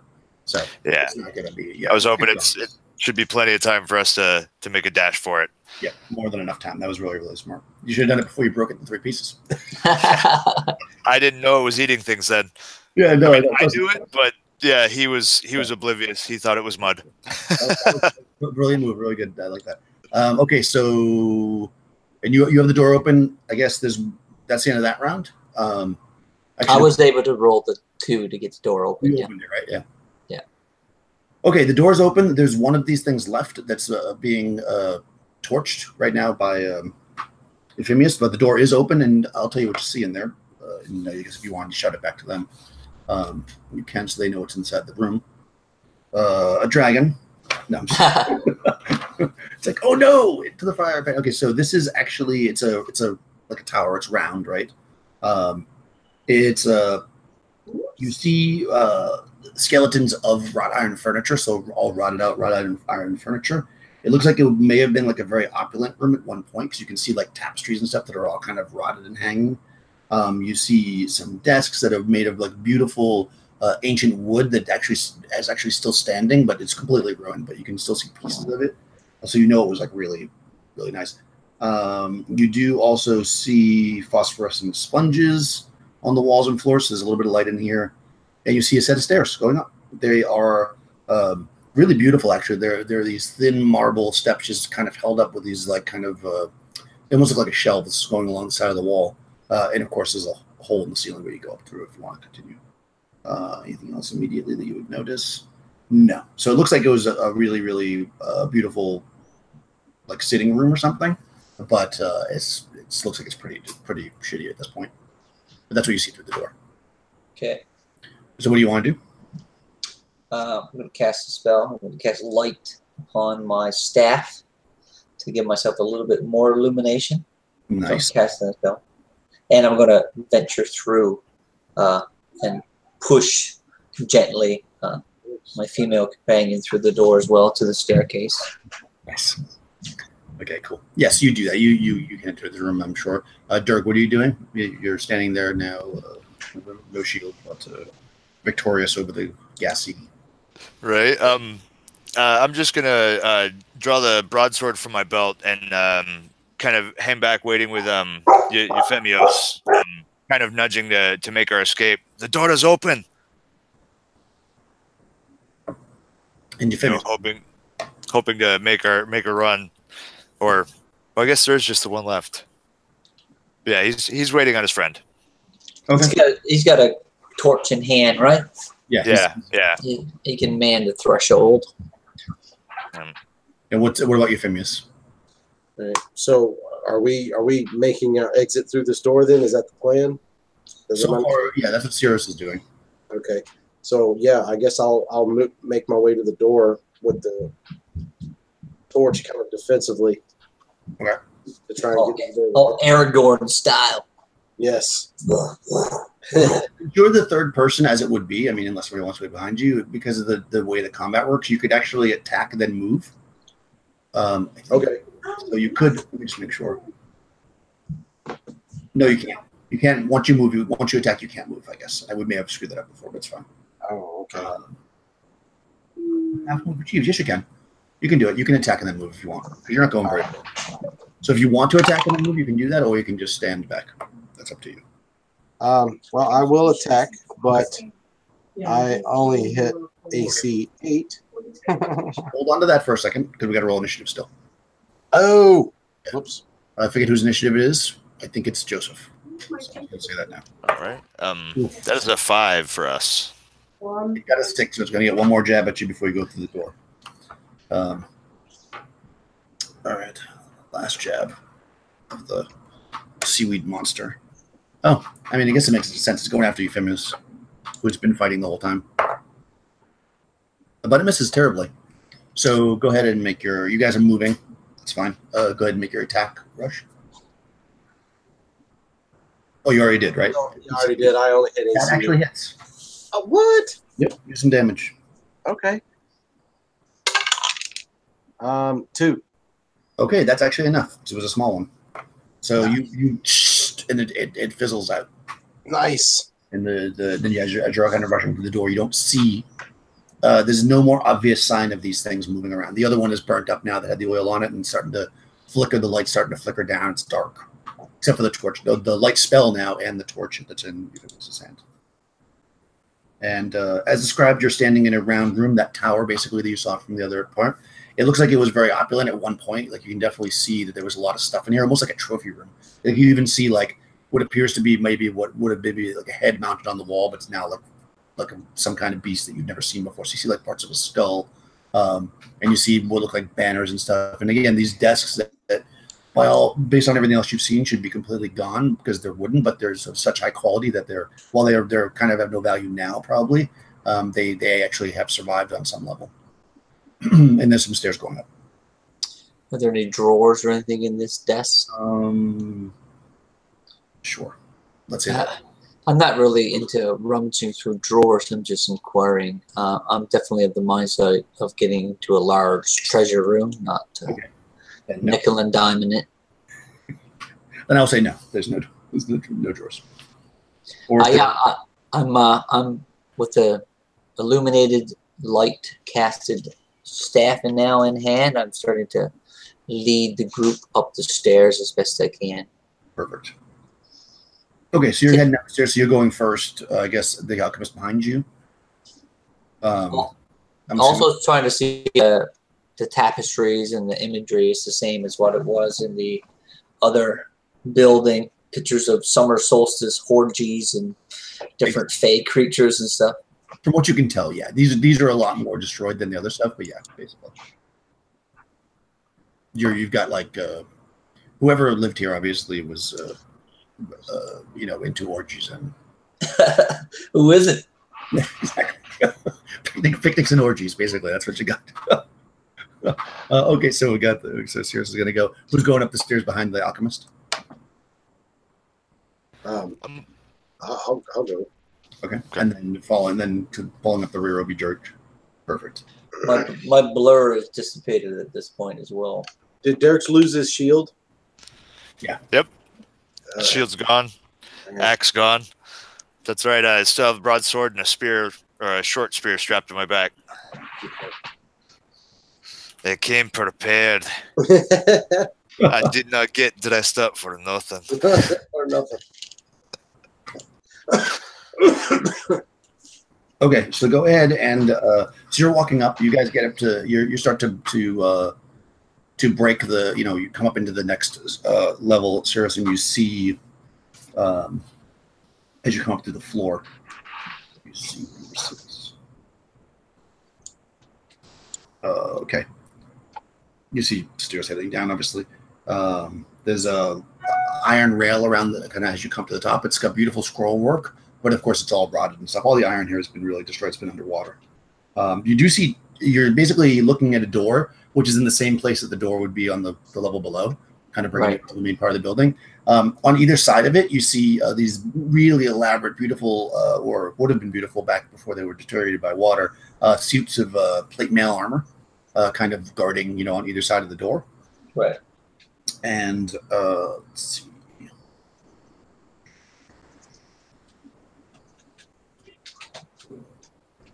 You see more of this kind of, these like trophy type items and banners hanging on the wall. It basically looks very similar to what was downstairs. And you see, the floor is covered in seaweed up here because it came in through the top. You can see some holes in the ceiling. So even you have your light spell. So at first you're probably wondering where the seaweed came from, but you look around, you can see the ceiling's almost completely, it's got a bunch of holes in it. Right. So yeah, so you can see these like trophy things falling on the ground. So you're kind of taking a quick peek around with your staff. And as you do that, you hear a crumbling sound as the stairs collapse on the first person wearing metal armor that steps on them, which would be Dirk. So go ahead and I'll say she was probably most of the way up. So make a test of dexterity. So 2d6 for you if she falls. Yeah, I think Ephemeros also has chain. Yeah, and Ephemeros too. Yeah. So it would have fallen after we were already past it, or it would have come out underneath our feet as well. Basically, the entire staircase falls down. I'll say Cirrus is up top with 3 people in front of, but she was probably at the edge. So let's roll for her. You're good, Cirrus, but give a 2 and 6 chance that she doesn't fall. Yeah, I rolled a 2. Okay, so she, maybe you grab her and she jumps and she's up at the top, but the 2 guys on the stairs fall, taking 8 points of damage from the fall. 8 points. 8 points in the rubble falling and hitting you in pieces of marble. Ow. Yeah. And of course, the stairs are now gone. Yeah, I'm pretty hurt now. And we can see open wounds upon your face and body at this point, Euphemius. Yeah, we've gone from 25 to 8. Yeah, you're definitely showing the wear and tear. Yeah, yeah. I'm down just a little more than half. Feeling a little injured, definitely cut, bruised, little sizzled. Oh, we can hear that's gonna hurt in the morning. As he gets up, kind of holding his back and checking at the the cut on his forehead. Euphemius is like, morning, you bastard! It hurts right now. Yeah, it's gonna be worse tomorrow. I assure you. Oh Lord. He gotta. No time for whining. Here, catch this. Only take a swig now. Share some with your friend. He needs it more than you. Are you able to catch it? I'm looking down at you tentatively. Oh, aye. All right. Here it comes. All right, I'm sure you can catch it. I actually have a potion of extraordinary healing that I have. Ooh. You can drink it all at once, or you can drink it in 1/3 portion sizes. So I'm going to toss it down to you. And so there's all at once, if you were to get greedy, drink it all. No. It's 3d8 plus 6 healing. But if you drink it in 1/3, it's 1d8 plus 1 healing. Okay. You got to catch it first. Yep. I'm just literally going to drop it. So how far is the staircase? What are we talking about? You're talking about 20 feet, maybe. Yeah, so I get over you as best I can, look down, dead in your eyes, make sure that you're alert and not aloof. Yeah. And I we have light. Euphemius has Euphemius has a torch. I think no. My staff is there illuminating 30-foot area as well, so you're good. So pretty good I drop it down. I don't know if Daniel wants to make a roll or not, but if not, there's a potion there. I wasn't going to, but since you suggested it, That's how it works. make a dexterity. I'll give you a +1. All right. That is an 11 with the +1. 11. Oh, he wants you to roll a d6. Test of dex. Oh, test of dex with a +1. Yeah, That's it's right. It's yours. That's gonna give me a 4 and 6 chance, and I rolled a 3. Nice. I was rolling the wrong thing. Yeah, 11 would have definitely missed. I like that test of the stat though. That's pretty cool. Yeah, me too. Yeah. I take a swig and as Sirius had called down and pass the rest of it over to Euphemios. Nice. So how does it work? Did you already tell him already? Yeah, 1d8 plus 1. 1d8. Yeah, like two per 200. swig. Yeah, there's 3 swigs, so 1d8 plus 1 per swig. So No, Euphemios does need it more, so I just do 1 and leave the other 2. Okay. And I get 5 back. Nice. Cool. would anybody be upset if I drank the other 2? Only person who's going to be upset is Jezza Adine, who crafted that specifically so her lover would get back to her safely. And now he's giving it to you two. Oh, well, that's for you to deal with, though. Exactly. You're good. Don't worry, Jez. He'll be back out to life. You said it's a D8 plus what? 1. Plus 1. All right. Yeah, for each quaff of the beverage. Okay, so It kind of tastes like alder bark. Ugh. yeah. All right. So while they're doing that, did you want to do anything else in this room, or are you just going to hang out and wait? No, I'm ready to go through to the next door. I understand that the footing is limited on top here at the landing where I stand. Me and Jezza are already there, so I cast a rope down to those guys. Okay. I'm going to have to try to bear the weight, but I'm not the strongest, so I wrap it around myself and grab. Is there a handle on the door? Yeah, there's a handle on the door. I tie it to the fucking door. Yeah. And tell them to pull themselves up.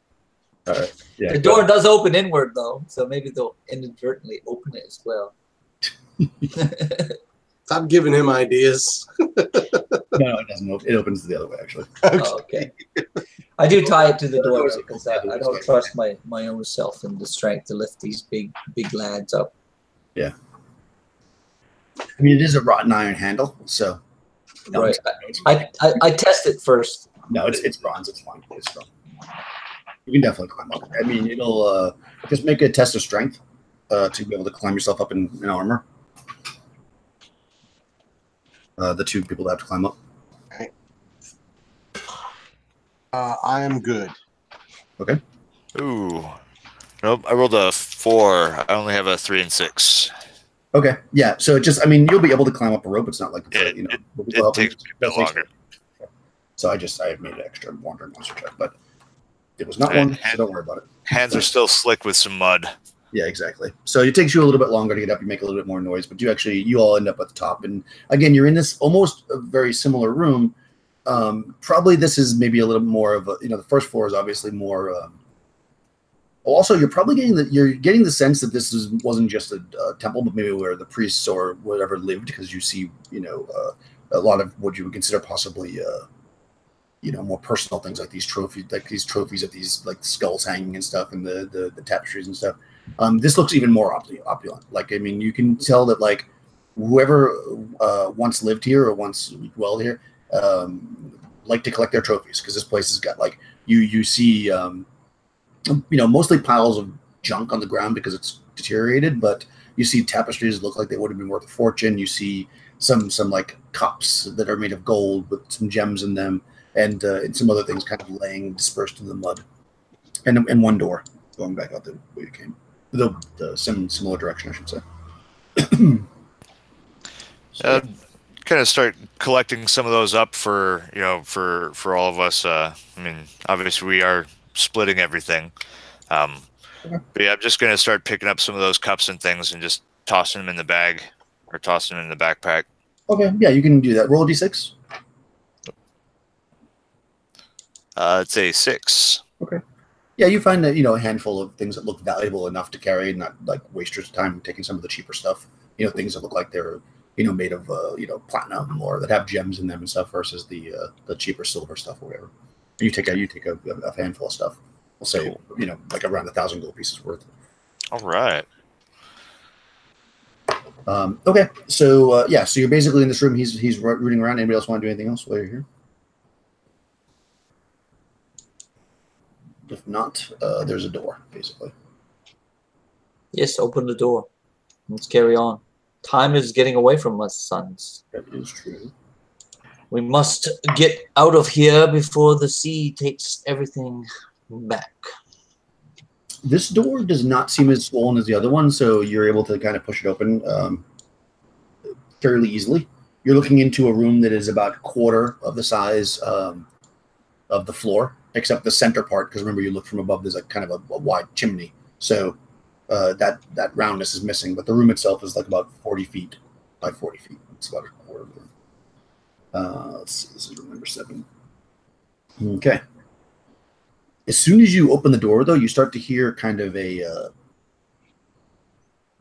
at first you're thinking maybe possibly music of the Fae or something. It's strange, kind of eerie, kind of flute-type sounds of music.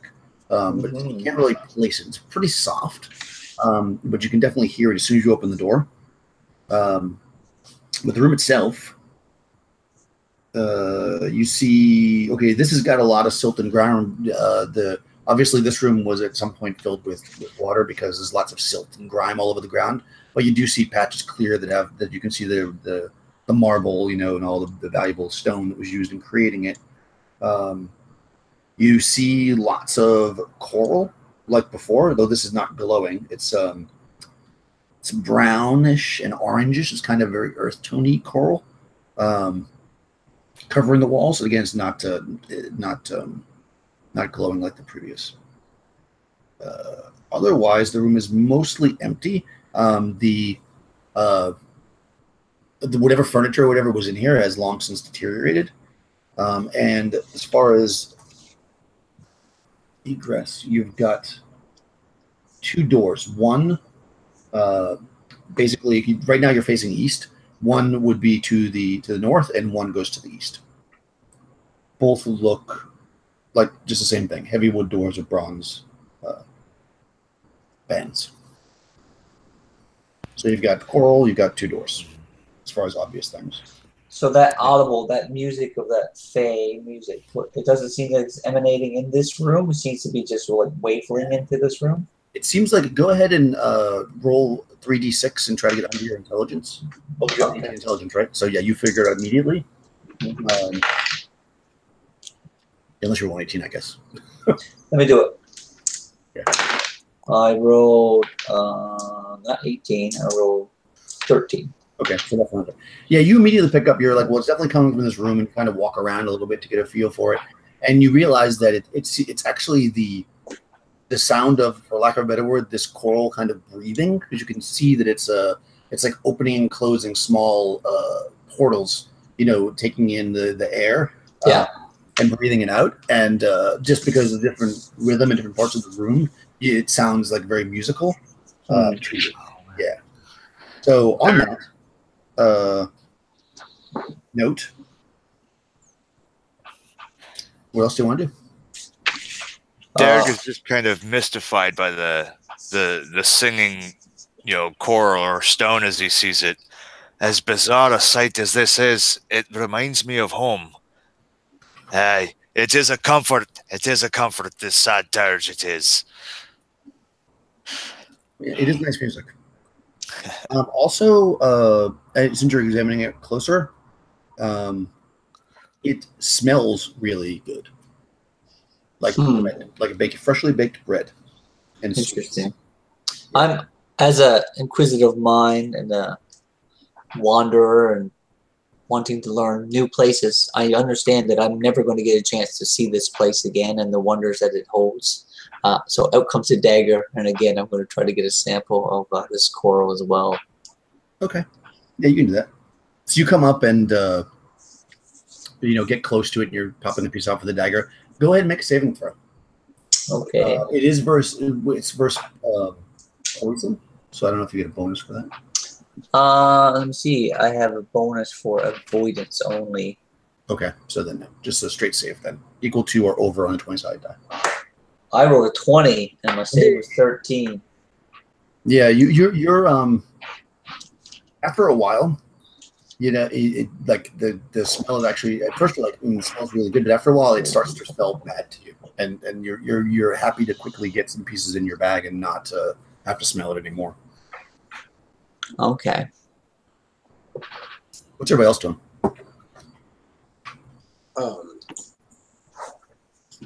I guess just searching around the room for. Did we already search around the room for anything else?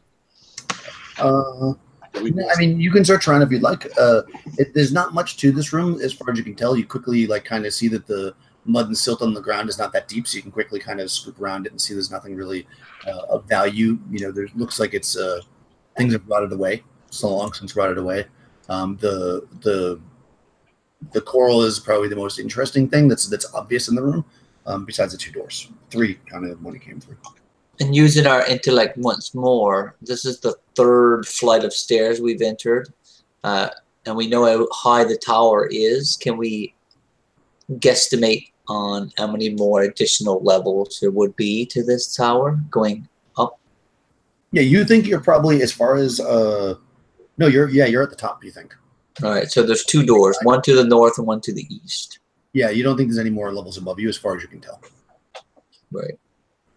Yeah. I mean, there's the level above you that is the roof, but you don't see any way to access it from here. Yeah. Perhaps east, towards the rising of the sun. Sounds as good as any. Reasonable. So the door to the east. Yeah, push is swollen that way and kind of wrench it open. Okay, you'll need that one is swollen shut, so you'll need a test of strength to open it. Okay. Ooh, nope. I rolled a 4, 3 of 6 was my chance. Try again. So did I.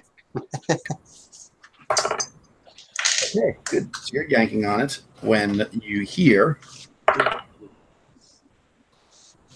number 3. Oh, okay. So you actually do open it, even though you failed, because basically you set off a wandering monster. So you pull it open, and when you do, there's somehow, and you don't quite know at this moment because it's bizarre as hell, when you pull open the door, a shitload of fish just come flapping out, like almost like there was a pile of them behind the door, and they fall on you or into the party. So everybody make an avoidance save. All right, avoidance. Where is that? Oh, okay. So you rolled a high again. So save, but have a bonus. Save, and then if you have a bonus, you add that to your die roll. I failed by 10. I passed. Nice. I failed by 3. Okay. All right. So if you failed, they're basically going to get that. Oh. I rolled a 16 over my 14. Cat heard fish.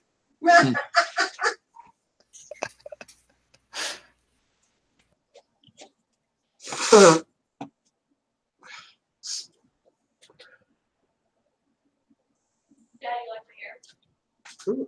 Yeah. Okay. All right. I was being attacked by a cat.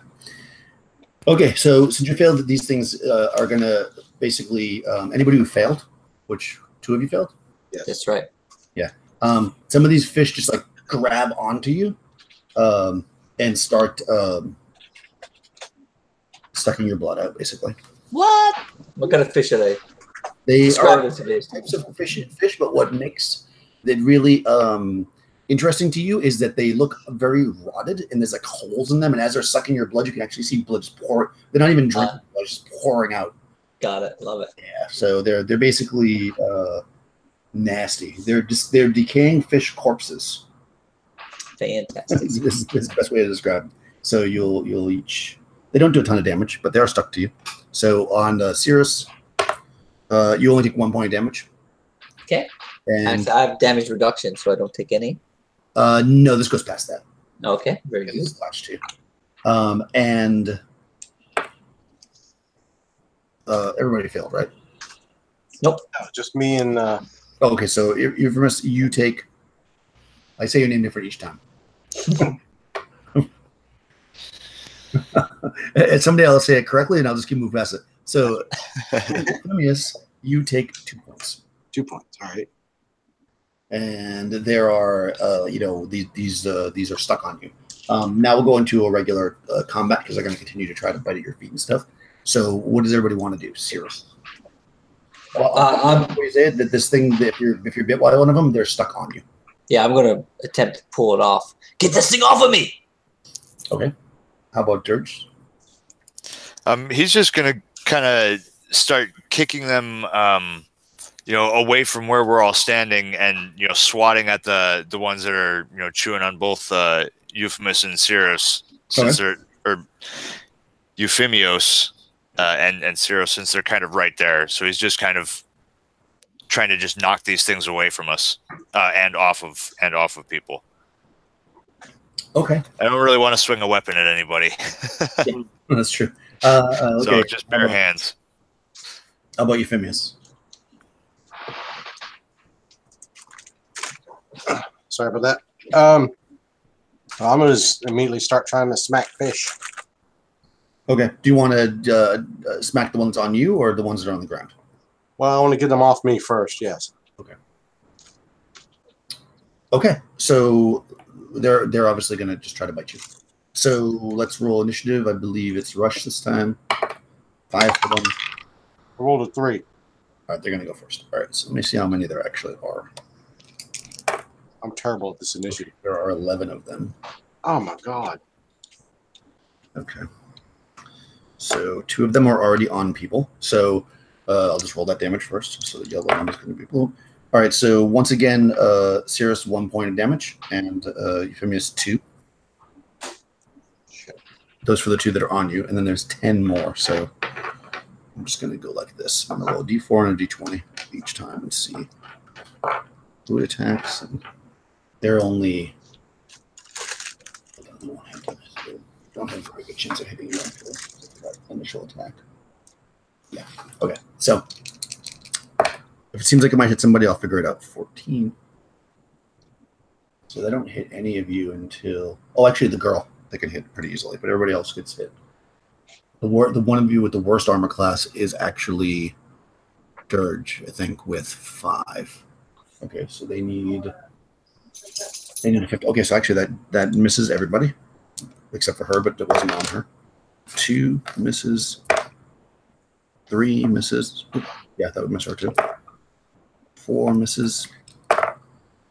15 hits somebody, possibly. Nope, it doesn't hit. That would have been on Cirrus, which misses. Misses. Misses. Well, they suck. Misses. Misses. I mean, they're not very... That initial attack is their main thing. Misses. And there's one more. 18 on 1, and I don't think that hits 1. 18 would hit AC 2, which is not... Okay, so yeah, these fish are trying to bite your ankles, and they just can't. Like, they're just not having any luck. So, Cirrus, you've got 1 fish on you that you want to take off, I guess? Yeah, I'm going to pull it off with my strength if I can, if it's already suckling on me. Yeah, you could probably just do a test of strength. That's pretty easy enough. Okay, we'll do that. I did not succeed. I rolled a 6. Okay, yeah, so you're not able to quite get it off this round. It's flapping like this, and you can't quite grab it. Dirge. Yeah, just stomping and slapping the fish, off of his companions here. Okay. He was lucky enough to follow the door around when it popped open and everything came flooding out. All right. So whose fish do you want to try to pull off? Because you get 1 action basically. So. Yeah. I'll slap the one on Cirrus first before turning around to help Euphemios take care of his. Do you want to attack it, or do you want to pull it off with a test of strength? Just slapping it clean. Just giving it a good hard, heavy slap. Okay. Yeah, make it a melee attack then. I don't figure it'd be having fished before. He thinks it'd be just as slick and hard to pull on. So yeah, makes sense. And let's see with melee is a 13. That hits armor class 1 for barehanded. Well, that definitely hits, yeah. Barehanded attack does 1 to 2, if I'm not mistaken, so go ahead and roll that. Plus strength, I guess. All right. Wow. Plus strength, that is actually going to be a 3. Nice. It doesn't quite kill it. You basically smack it, and part of the fish tears off, and you can still see the bone sticking out, and it's still grabbing on and sucking blood out, just pouring out. Ugh. It's quite gross. Euphemius. So that happened in a doorway, right? So what's beyond the door? Can we see? Yeah, it looks like a bedroom. It's a bedroom. Yeah, and it's not full of fish. All the fish are right where you're standing. Okay. I imagine there's not much mobility in a dead flopping fish, so I'm going to attempt to barge through and into the room. Okay. Hold on, though. Euphemius is on this round. Sorry, yes. Okay. Euphemius. How many do I have on me? There's only one stuck to you currently. All right, I'm just gonna reach up and try and grab it and just sling it up against the wall. Okay. Test of strength. I got a 3, so I got it. Okay. So you rip your fish off. All right. So next round. So Sears, you're going to run into the room. Yeah, with the fish still attached to my torso, yeah. But at least I'm away from all the other fish. Yeah, I mean, it's stuck on you, so you can try to pull it off and move. I mean, it's not, you can't do that. It's coming with you wherever you go. So Exactly. what does Dirk want to do? Dirk. I'm just gonna start stomping on fish. Okay. Fish stomper. Just making my way towards the doorway, just stomping. Okay. And Trying to just mash as many of them as I can. but you're trying to get into the door as well. Yeah, because I'm thinking we've probably got to come back through here. Okay. So what about Euphemius? What do you want to do this round? I'm gonna Running through a door. take my spear, Okay. and I'm just gonna start stabbing right. All the ones on the ground, just gonna start tick, tick, tick, tick, tick. Oh, nice. Okay. Are you going to stand in the midst of the fish and do that? Or are you going to go into the room with the rest of the people? Yeah, I guess I'll move into the room and then start tapping them at the doorway. Okay. Fair enough. Let's roll initiative. Now it's Troy, I believe. They got a 3. I rolled 4. Okay. So yeah, as you suspected, they're not very mobile. So when you run into the room, they don't like immediately follow you. Although you can try to pull the. Yeah, I'll also try to pull that one off as well. So go ahead and make test of strength. I failed with a 6 again. The sucker will not let go. Yeah, so it's stuck on you. Dirt, you're stomping on them. Yeah, stomping as I I'm running. That's fine. move the doorway. So just because of the nature of that, they're really easy to kill, and instead of like running through all the combat, since you're going to get away from them and you're using a spear and stuff, I'm just going to say you're able to kill them once you're in this room. The only thing is they're going to do one more round of damage to Cirrus because of the bleed out. So 2 points of damage to Cirrus. Okay. And then however you want to narrate, you guys get past them and you stab them or kick them or whatever, and you're able to kill the fish. Because they can't really move. Yeah. They stay, though. They're still out there floundering around. Yeah, exactly. So when we leave the room, we'll probably have to deal with them again. A few less between stabbing and smashing. Yeah, Yeah, you can kick through them and stab some with the spear and stuff. Yeah, if you're caught, you can probably get around them, no problem. Yeah, Very good. Dirk steps into the room, kind of scraping the bottom of his boots across the floor. Oh, that smell's never going to come out of the leather. Lord. What have we got in here, Sarnath? No, it's beyond me. Dead fish flying out of nowhere. Terrible sorcery at work here. So this is, like I said, is a bedroom. So you see this massive, like wood, but it's again, it must be some really good wood because it's survived this long, although it is deteriorated. 4-poster type bed taking up the majority of the space in the room.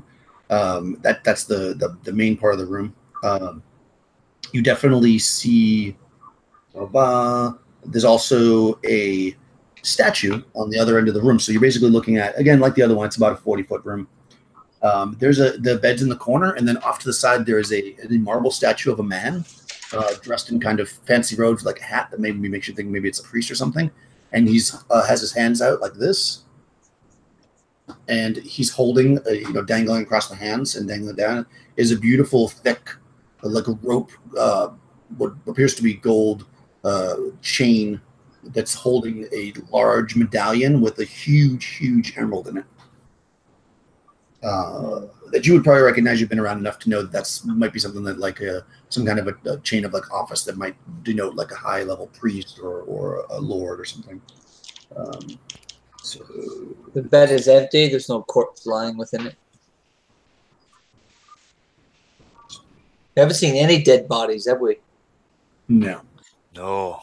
But that gem is the same green as the fresh grass in spring on the fields before the village I grew up in as just a wee lad. Oh, that's coming home with us. Yeah, so both the statue, which would be really hard to carry because it's very heavy, looking valuable, as does the chain. The bed itself, I mean, is again probably impossible to take with the amount of time and effort it would allow you at this, and it is quite old at this point. It has like beautiful scroll work all around it, a nice headboard, but all the mattress or whatever is completely rotted away, and you're just seeing a frame of a bed. But beyond that, the room itself has the door you came in from, and then a door on the south wall. And there's some small windows here, so you can see a little bit in here, even though you do have a light staff too, and a torch, I guess, technically. But there are some like small windows. You couldn't climb to them per se, but you do see moonlight coming through. So if you took a moment to look out the window, you could get an idea that you're probably about 5 hours in. So what do you guys want to do? The medallion is there. It does look pretty. Yeah. Let's have a look at the statue first and determine if there's any traps or potential pitfalls that may befall us if we take it. Ah, that's thinking smart. That's thinking smart. That's what we bring him for. So how would you like to do that? I'm just going to look and see if there's any visual tripwires or anything like that, or any slots into the walls that are nearby that might be an area that, spears could spring from, and thus just I'm not a thief, I'm not a rogue, but I am intelligent, so I'm just going to use my knowledge. Corner, and you can see, like, you start to circle around the room, and you see that basically in that corner, because like I said, there was some windows and you look through, the building's not very thick. I mean, it's thick, but it's not so thick that a spear or whatever could be hidden in such a wall. Gotcha. Unless the door on the other side was false and there was, it's thicker on that side. But at least the one wall, you think is pretty safe from anything like that. You don't see any wires or small holes in the wall or anything like that. Generally speaking, if there was any kind of tripwire, maybe it's deteriorated now because you don't see anything around it at all. The statue's kind of in the corner, so you kind of look around it. You don't see anything behind it, obviously. Nothing kind of pokes out at you. It could be just a place for this priestly or the aristocrat to place their pretty jewel. Might be nothing more. I do not see anything that would show signs that it is trapped. Then again, it is not my area of expertise. The statue is holding a jewel, though, correct? It is. It has its hands out like this, mm-hmm. And there's like a rope. Imagine like a Run DMC like rope chain kind of thing. But at the end of it, like a big medallion. It looks like it could be built for the sole purpose of holding this thing when it's not being worn. So Euphemios pats the pouch that he has, and he says, we can always consult the runes. Please do. Stand back. I've always been interested in your magics. I just really wanted an excuse to try and use this. Like it. All right. Hi, what do the runes say? So, we don't want to anger a god in a place like this. Oh, no. Yeah, they might still be here. I got to read exactly how it works, though. Hold on. Okay. It says, at 5th level, Runegraver can gather 16 fresh twigs. The twigs must be smooth and engraved, each inside one of the 16 runes listed earlier. They are then placed in a leather pouch filled with powdered bone. To cast lots, the Runegraver must engage in a one-turn ritual during which he chants, shakes the pouch, and finally dumps the lots from the pouch. The Runegraver then articulates a question, selects 3 bone dust-covered twigs, wipes them clean, and interprets their meaning. Casting of lots is otherwise equivalent to an augury spell. It can be performed once per day. Okay, so we got to look up augury, basically, to see like as far as the mechanical effectiveness. All right. Yeah. As he's preparing the bones, Dare kind of sits there and looks back at the necklace and goes, "You know, I would have just grabbed it. It would have been like that time in the jungle, the boulder incident. I know everybody said wait. I grabbed it anyway. Have you ever seen a gold cat that was that big? It was square 7.5 pounds." He's preparing his pouch, and he's like, "Oh, about that boulder." Boulder incident again. Starts taking his pouch to get it ready. I learned my lesson. I don't just grab first right away most of the time. Most of the time. Okay, so I'll just read to you so you understand how the spell works. Through the communion with otherworldly agents, the sorcerer learns whether an action in the near future within 3 turns, so something you're going to do within 30 minutes, will be advantageous or disadvantageous to him or his party. The caster must clearly and concisely articulate the considered action or inaction, as it were. So, you got to tell me what you want to do. Prepare 1 turn. I will then inform the player if it's weal or for woe or inconsequential. But I will say that I have to roll here percentage-wise to see if it is. There's a 7 in 10 chance that it is that what the answer is correct. So I'm going to tell you the answer. That basically you give me a question. Okay. And I guess flavor-wise, am I supposed to use these bones? No, I think that's just for flavor. I don't think. Yeah, it's just another reskinning up the augury spell. That's all. So basically, you're gonna ask the question to the bones, and then I will let you know whether if it's a positive action or negative action, or if it's inconsequential. So you basically have to say what you want to do, and I will tell you. So the question that Euphemios would ask as he casts the lots to the ground would be, if we remove the medallion, is there any immediate danger in doing so? So the action that you would take is taking the medallion, taking the medallion off the statue. Correct. You sense that would be very bad.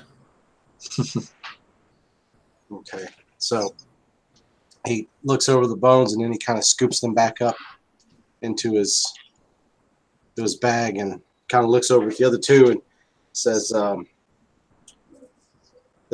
Ymir says that taking the medallion would be a bad thing. I don't know if that means that there's a trap or what, but there's definitely a danger involved with taking it. I don't know if it's immediate or not. That's the best that I can give you.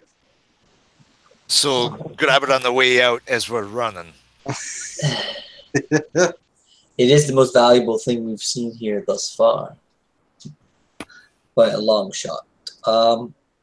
It matters not to me. I do not value the medallion, but I will stand by and protect any that decide that it does something that they would like to acquire, either now or on the way out. It is lovely, but I think perhaps the runes say no. I think it's best to trust in them and Euphemios. I believe we'll just leave them right here. This necklace can stay for now. I'll not touch it. Very well. My eyes go to the door to the south. Okay. So yeah, there's also the bed, and then the door. Exactly. Yeah, that's basically your. I look around the bed, under the bed, see if there's any trapdoors or any nooks that could be used to hide treasure. Okay. So yeah, so you're searching around,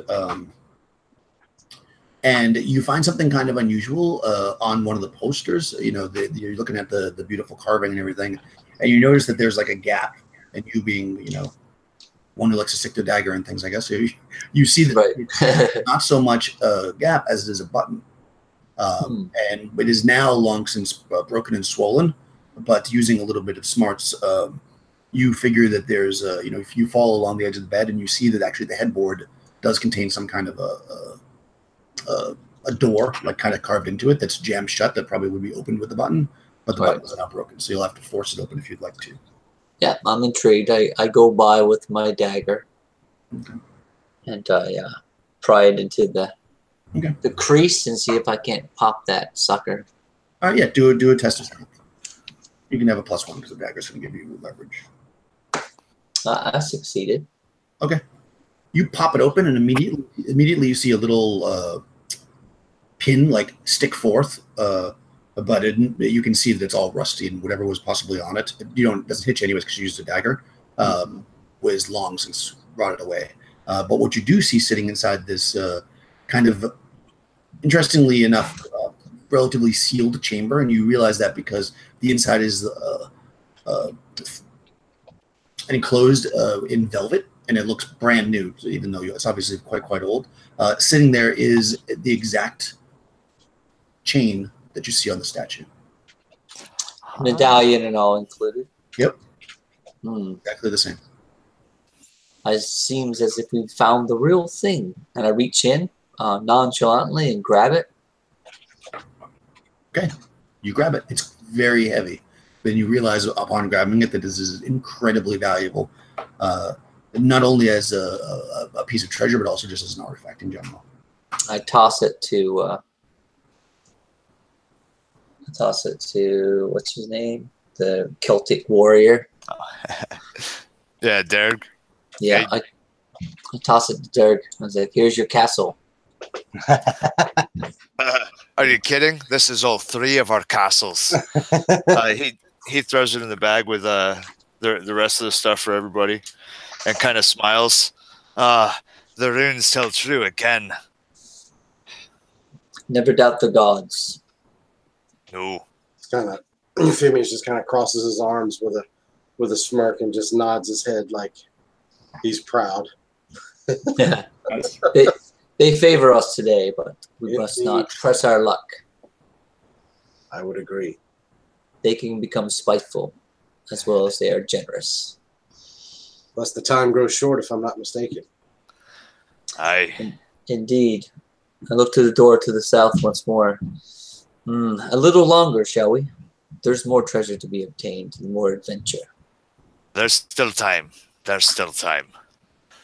And as Derg looks down at that single dead fish head still kind of chomping away as it writhes on the floor, he gives his protection symbol again and spits on the floor as he passes. Nice. This door is also stuck, so somebody will have to pull it open. All right. I'll try it. I will not be opening that door. Okay. So you're yanking on the door, making a lot of sound, and you hear behind you. Oh, hell. It's always when the players say, "Should we push our luck?" Yep. Oh, we should. Okay. So Stop laughing, you bastard. I'm just gonna, because otherwise there's no way you wouldn't have seen this, so it's gonna have to come through the door. So the door bursts open, and what you see is not a pile of fish flopping around that look rotted and stuff, but rather a shark. Nice. Shark. Is it also like an undead shark or just a shark? It's an undead shark. It appears to be an undead shark, anyways. Jesus. Freaking laser beam. It busts through the door. Oh, let me see if you're surprised. Yeah, I'd say that was yeah. pretty surprising. You're not surprised mechanically. All right, so you're not surprised. The door busts open. So what do you guys want to do? Undead shark is entering the room. Bash it with my flail, screaming in shock terror. Okay, how about it, serious? Holy hell of the 9 fires! What is that?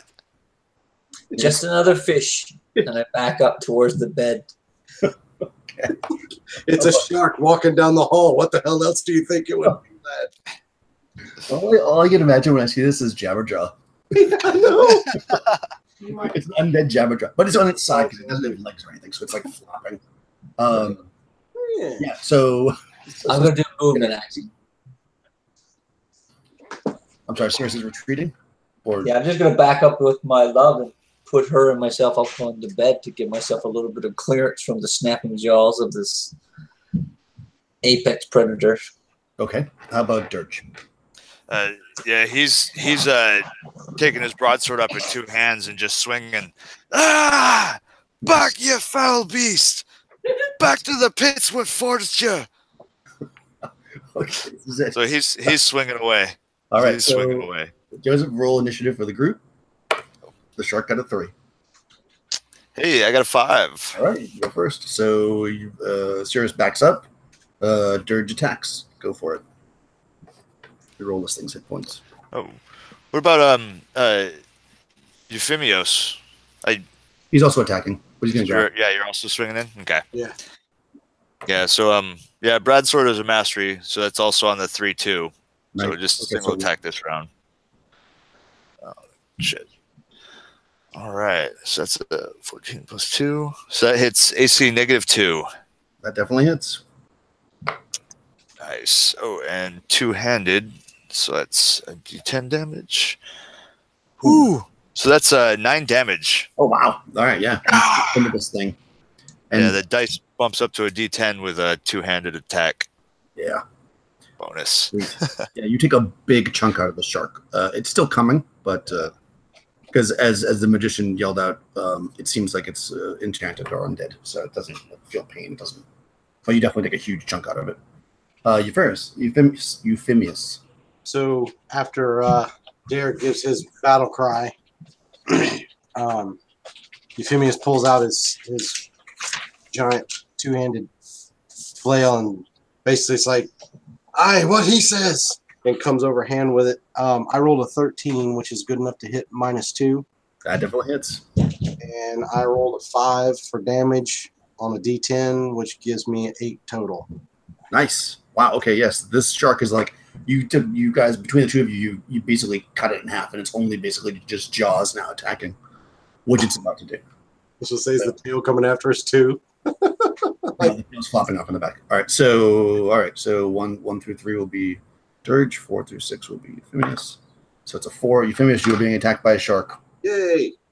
All right. It rolls. Oh, it only rolls an 8 though, so I don't think that's going to hit. Let me just quickly check. It is 6 hit dice, so 8 hits armor class 6, which does not hit you. So the shark clamps at you and misses, or it doesn't penetrate your armor. And it's the next round. What do you guys want to do? Cirrus?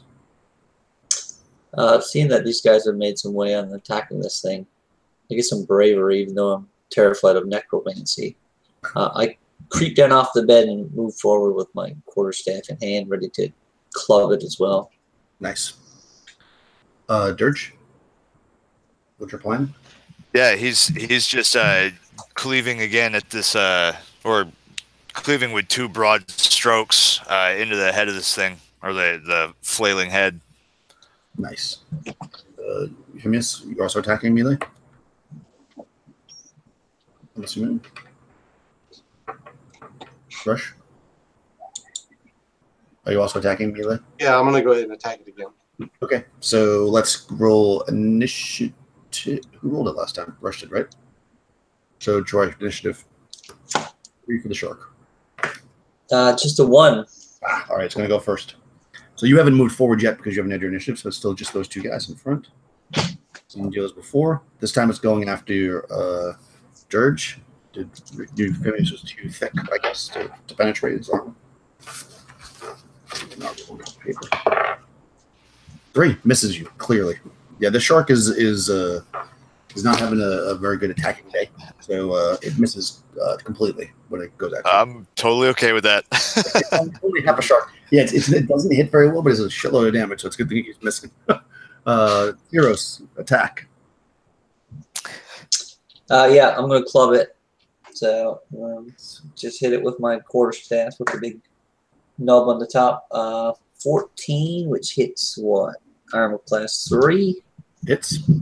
All right, so that's 1d6 plus 2, so 7 points of damage as my glowing purple orbed quarterstaff smashes into it. Nice. It does not quite take it down, but it's definitely not doing so well. Dirge.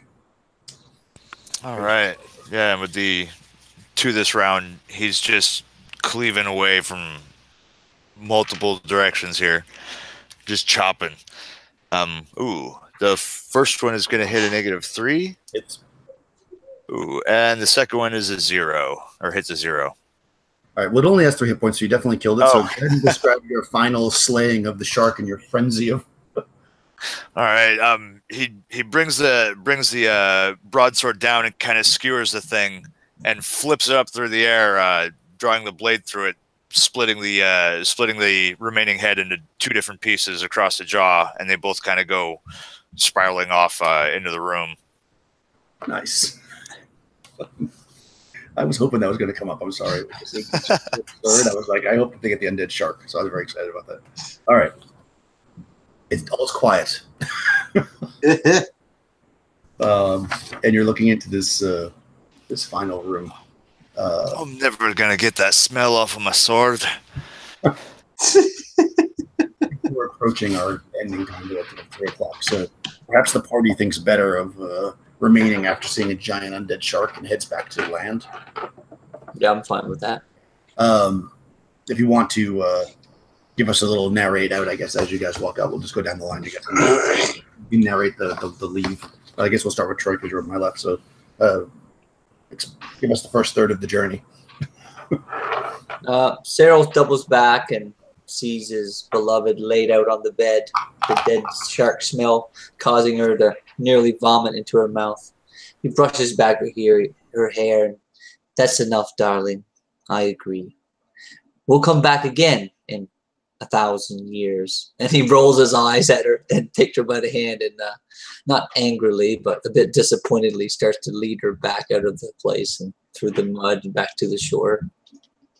Nice, Sturge. Yeah, and as he sees this, Dirge looks over at Cyros and says, if you turn not married by then and spitting out some wee babes for me to play with, I'm going to be a mite ticked off. All this loot, guaranteed we're going to be alive in 1,000 years to come back. Come, Euphemios. Let us make our way out through this muck. Today was a good day. And, he helps his friend, concerned that after this much trudging through the mud and muck that the stump of his foot might be a little achy at this point. But he's there to help his friend, and as they start making their way on out, laughing the whole while.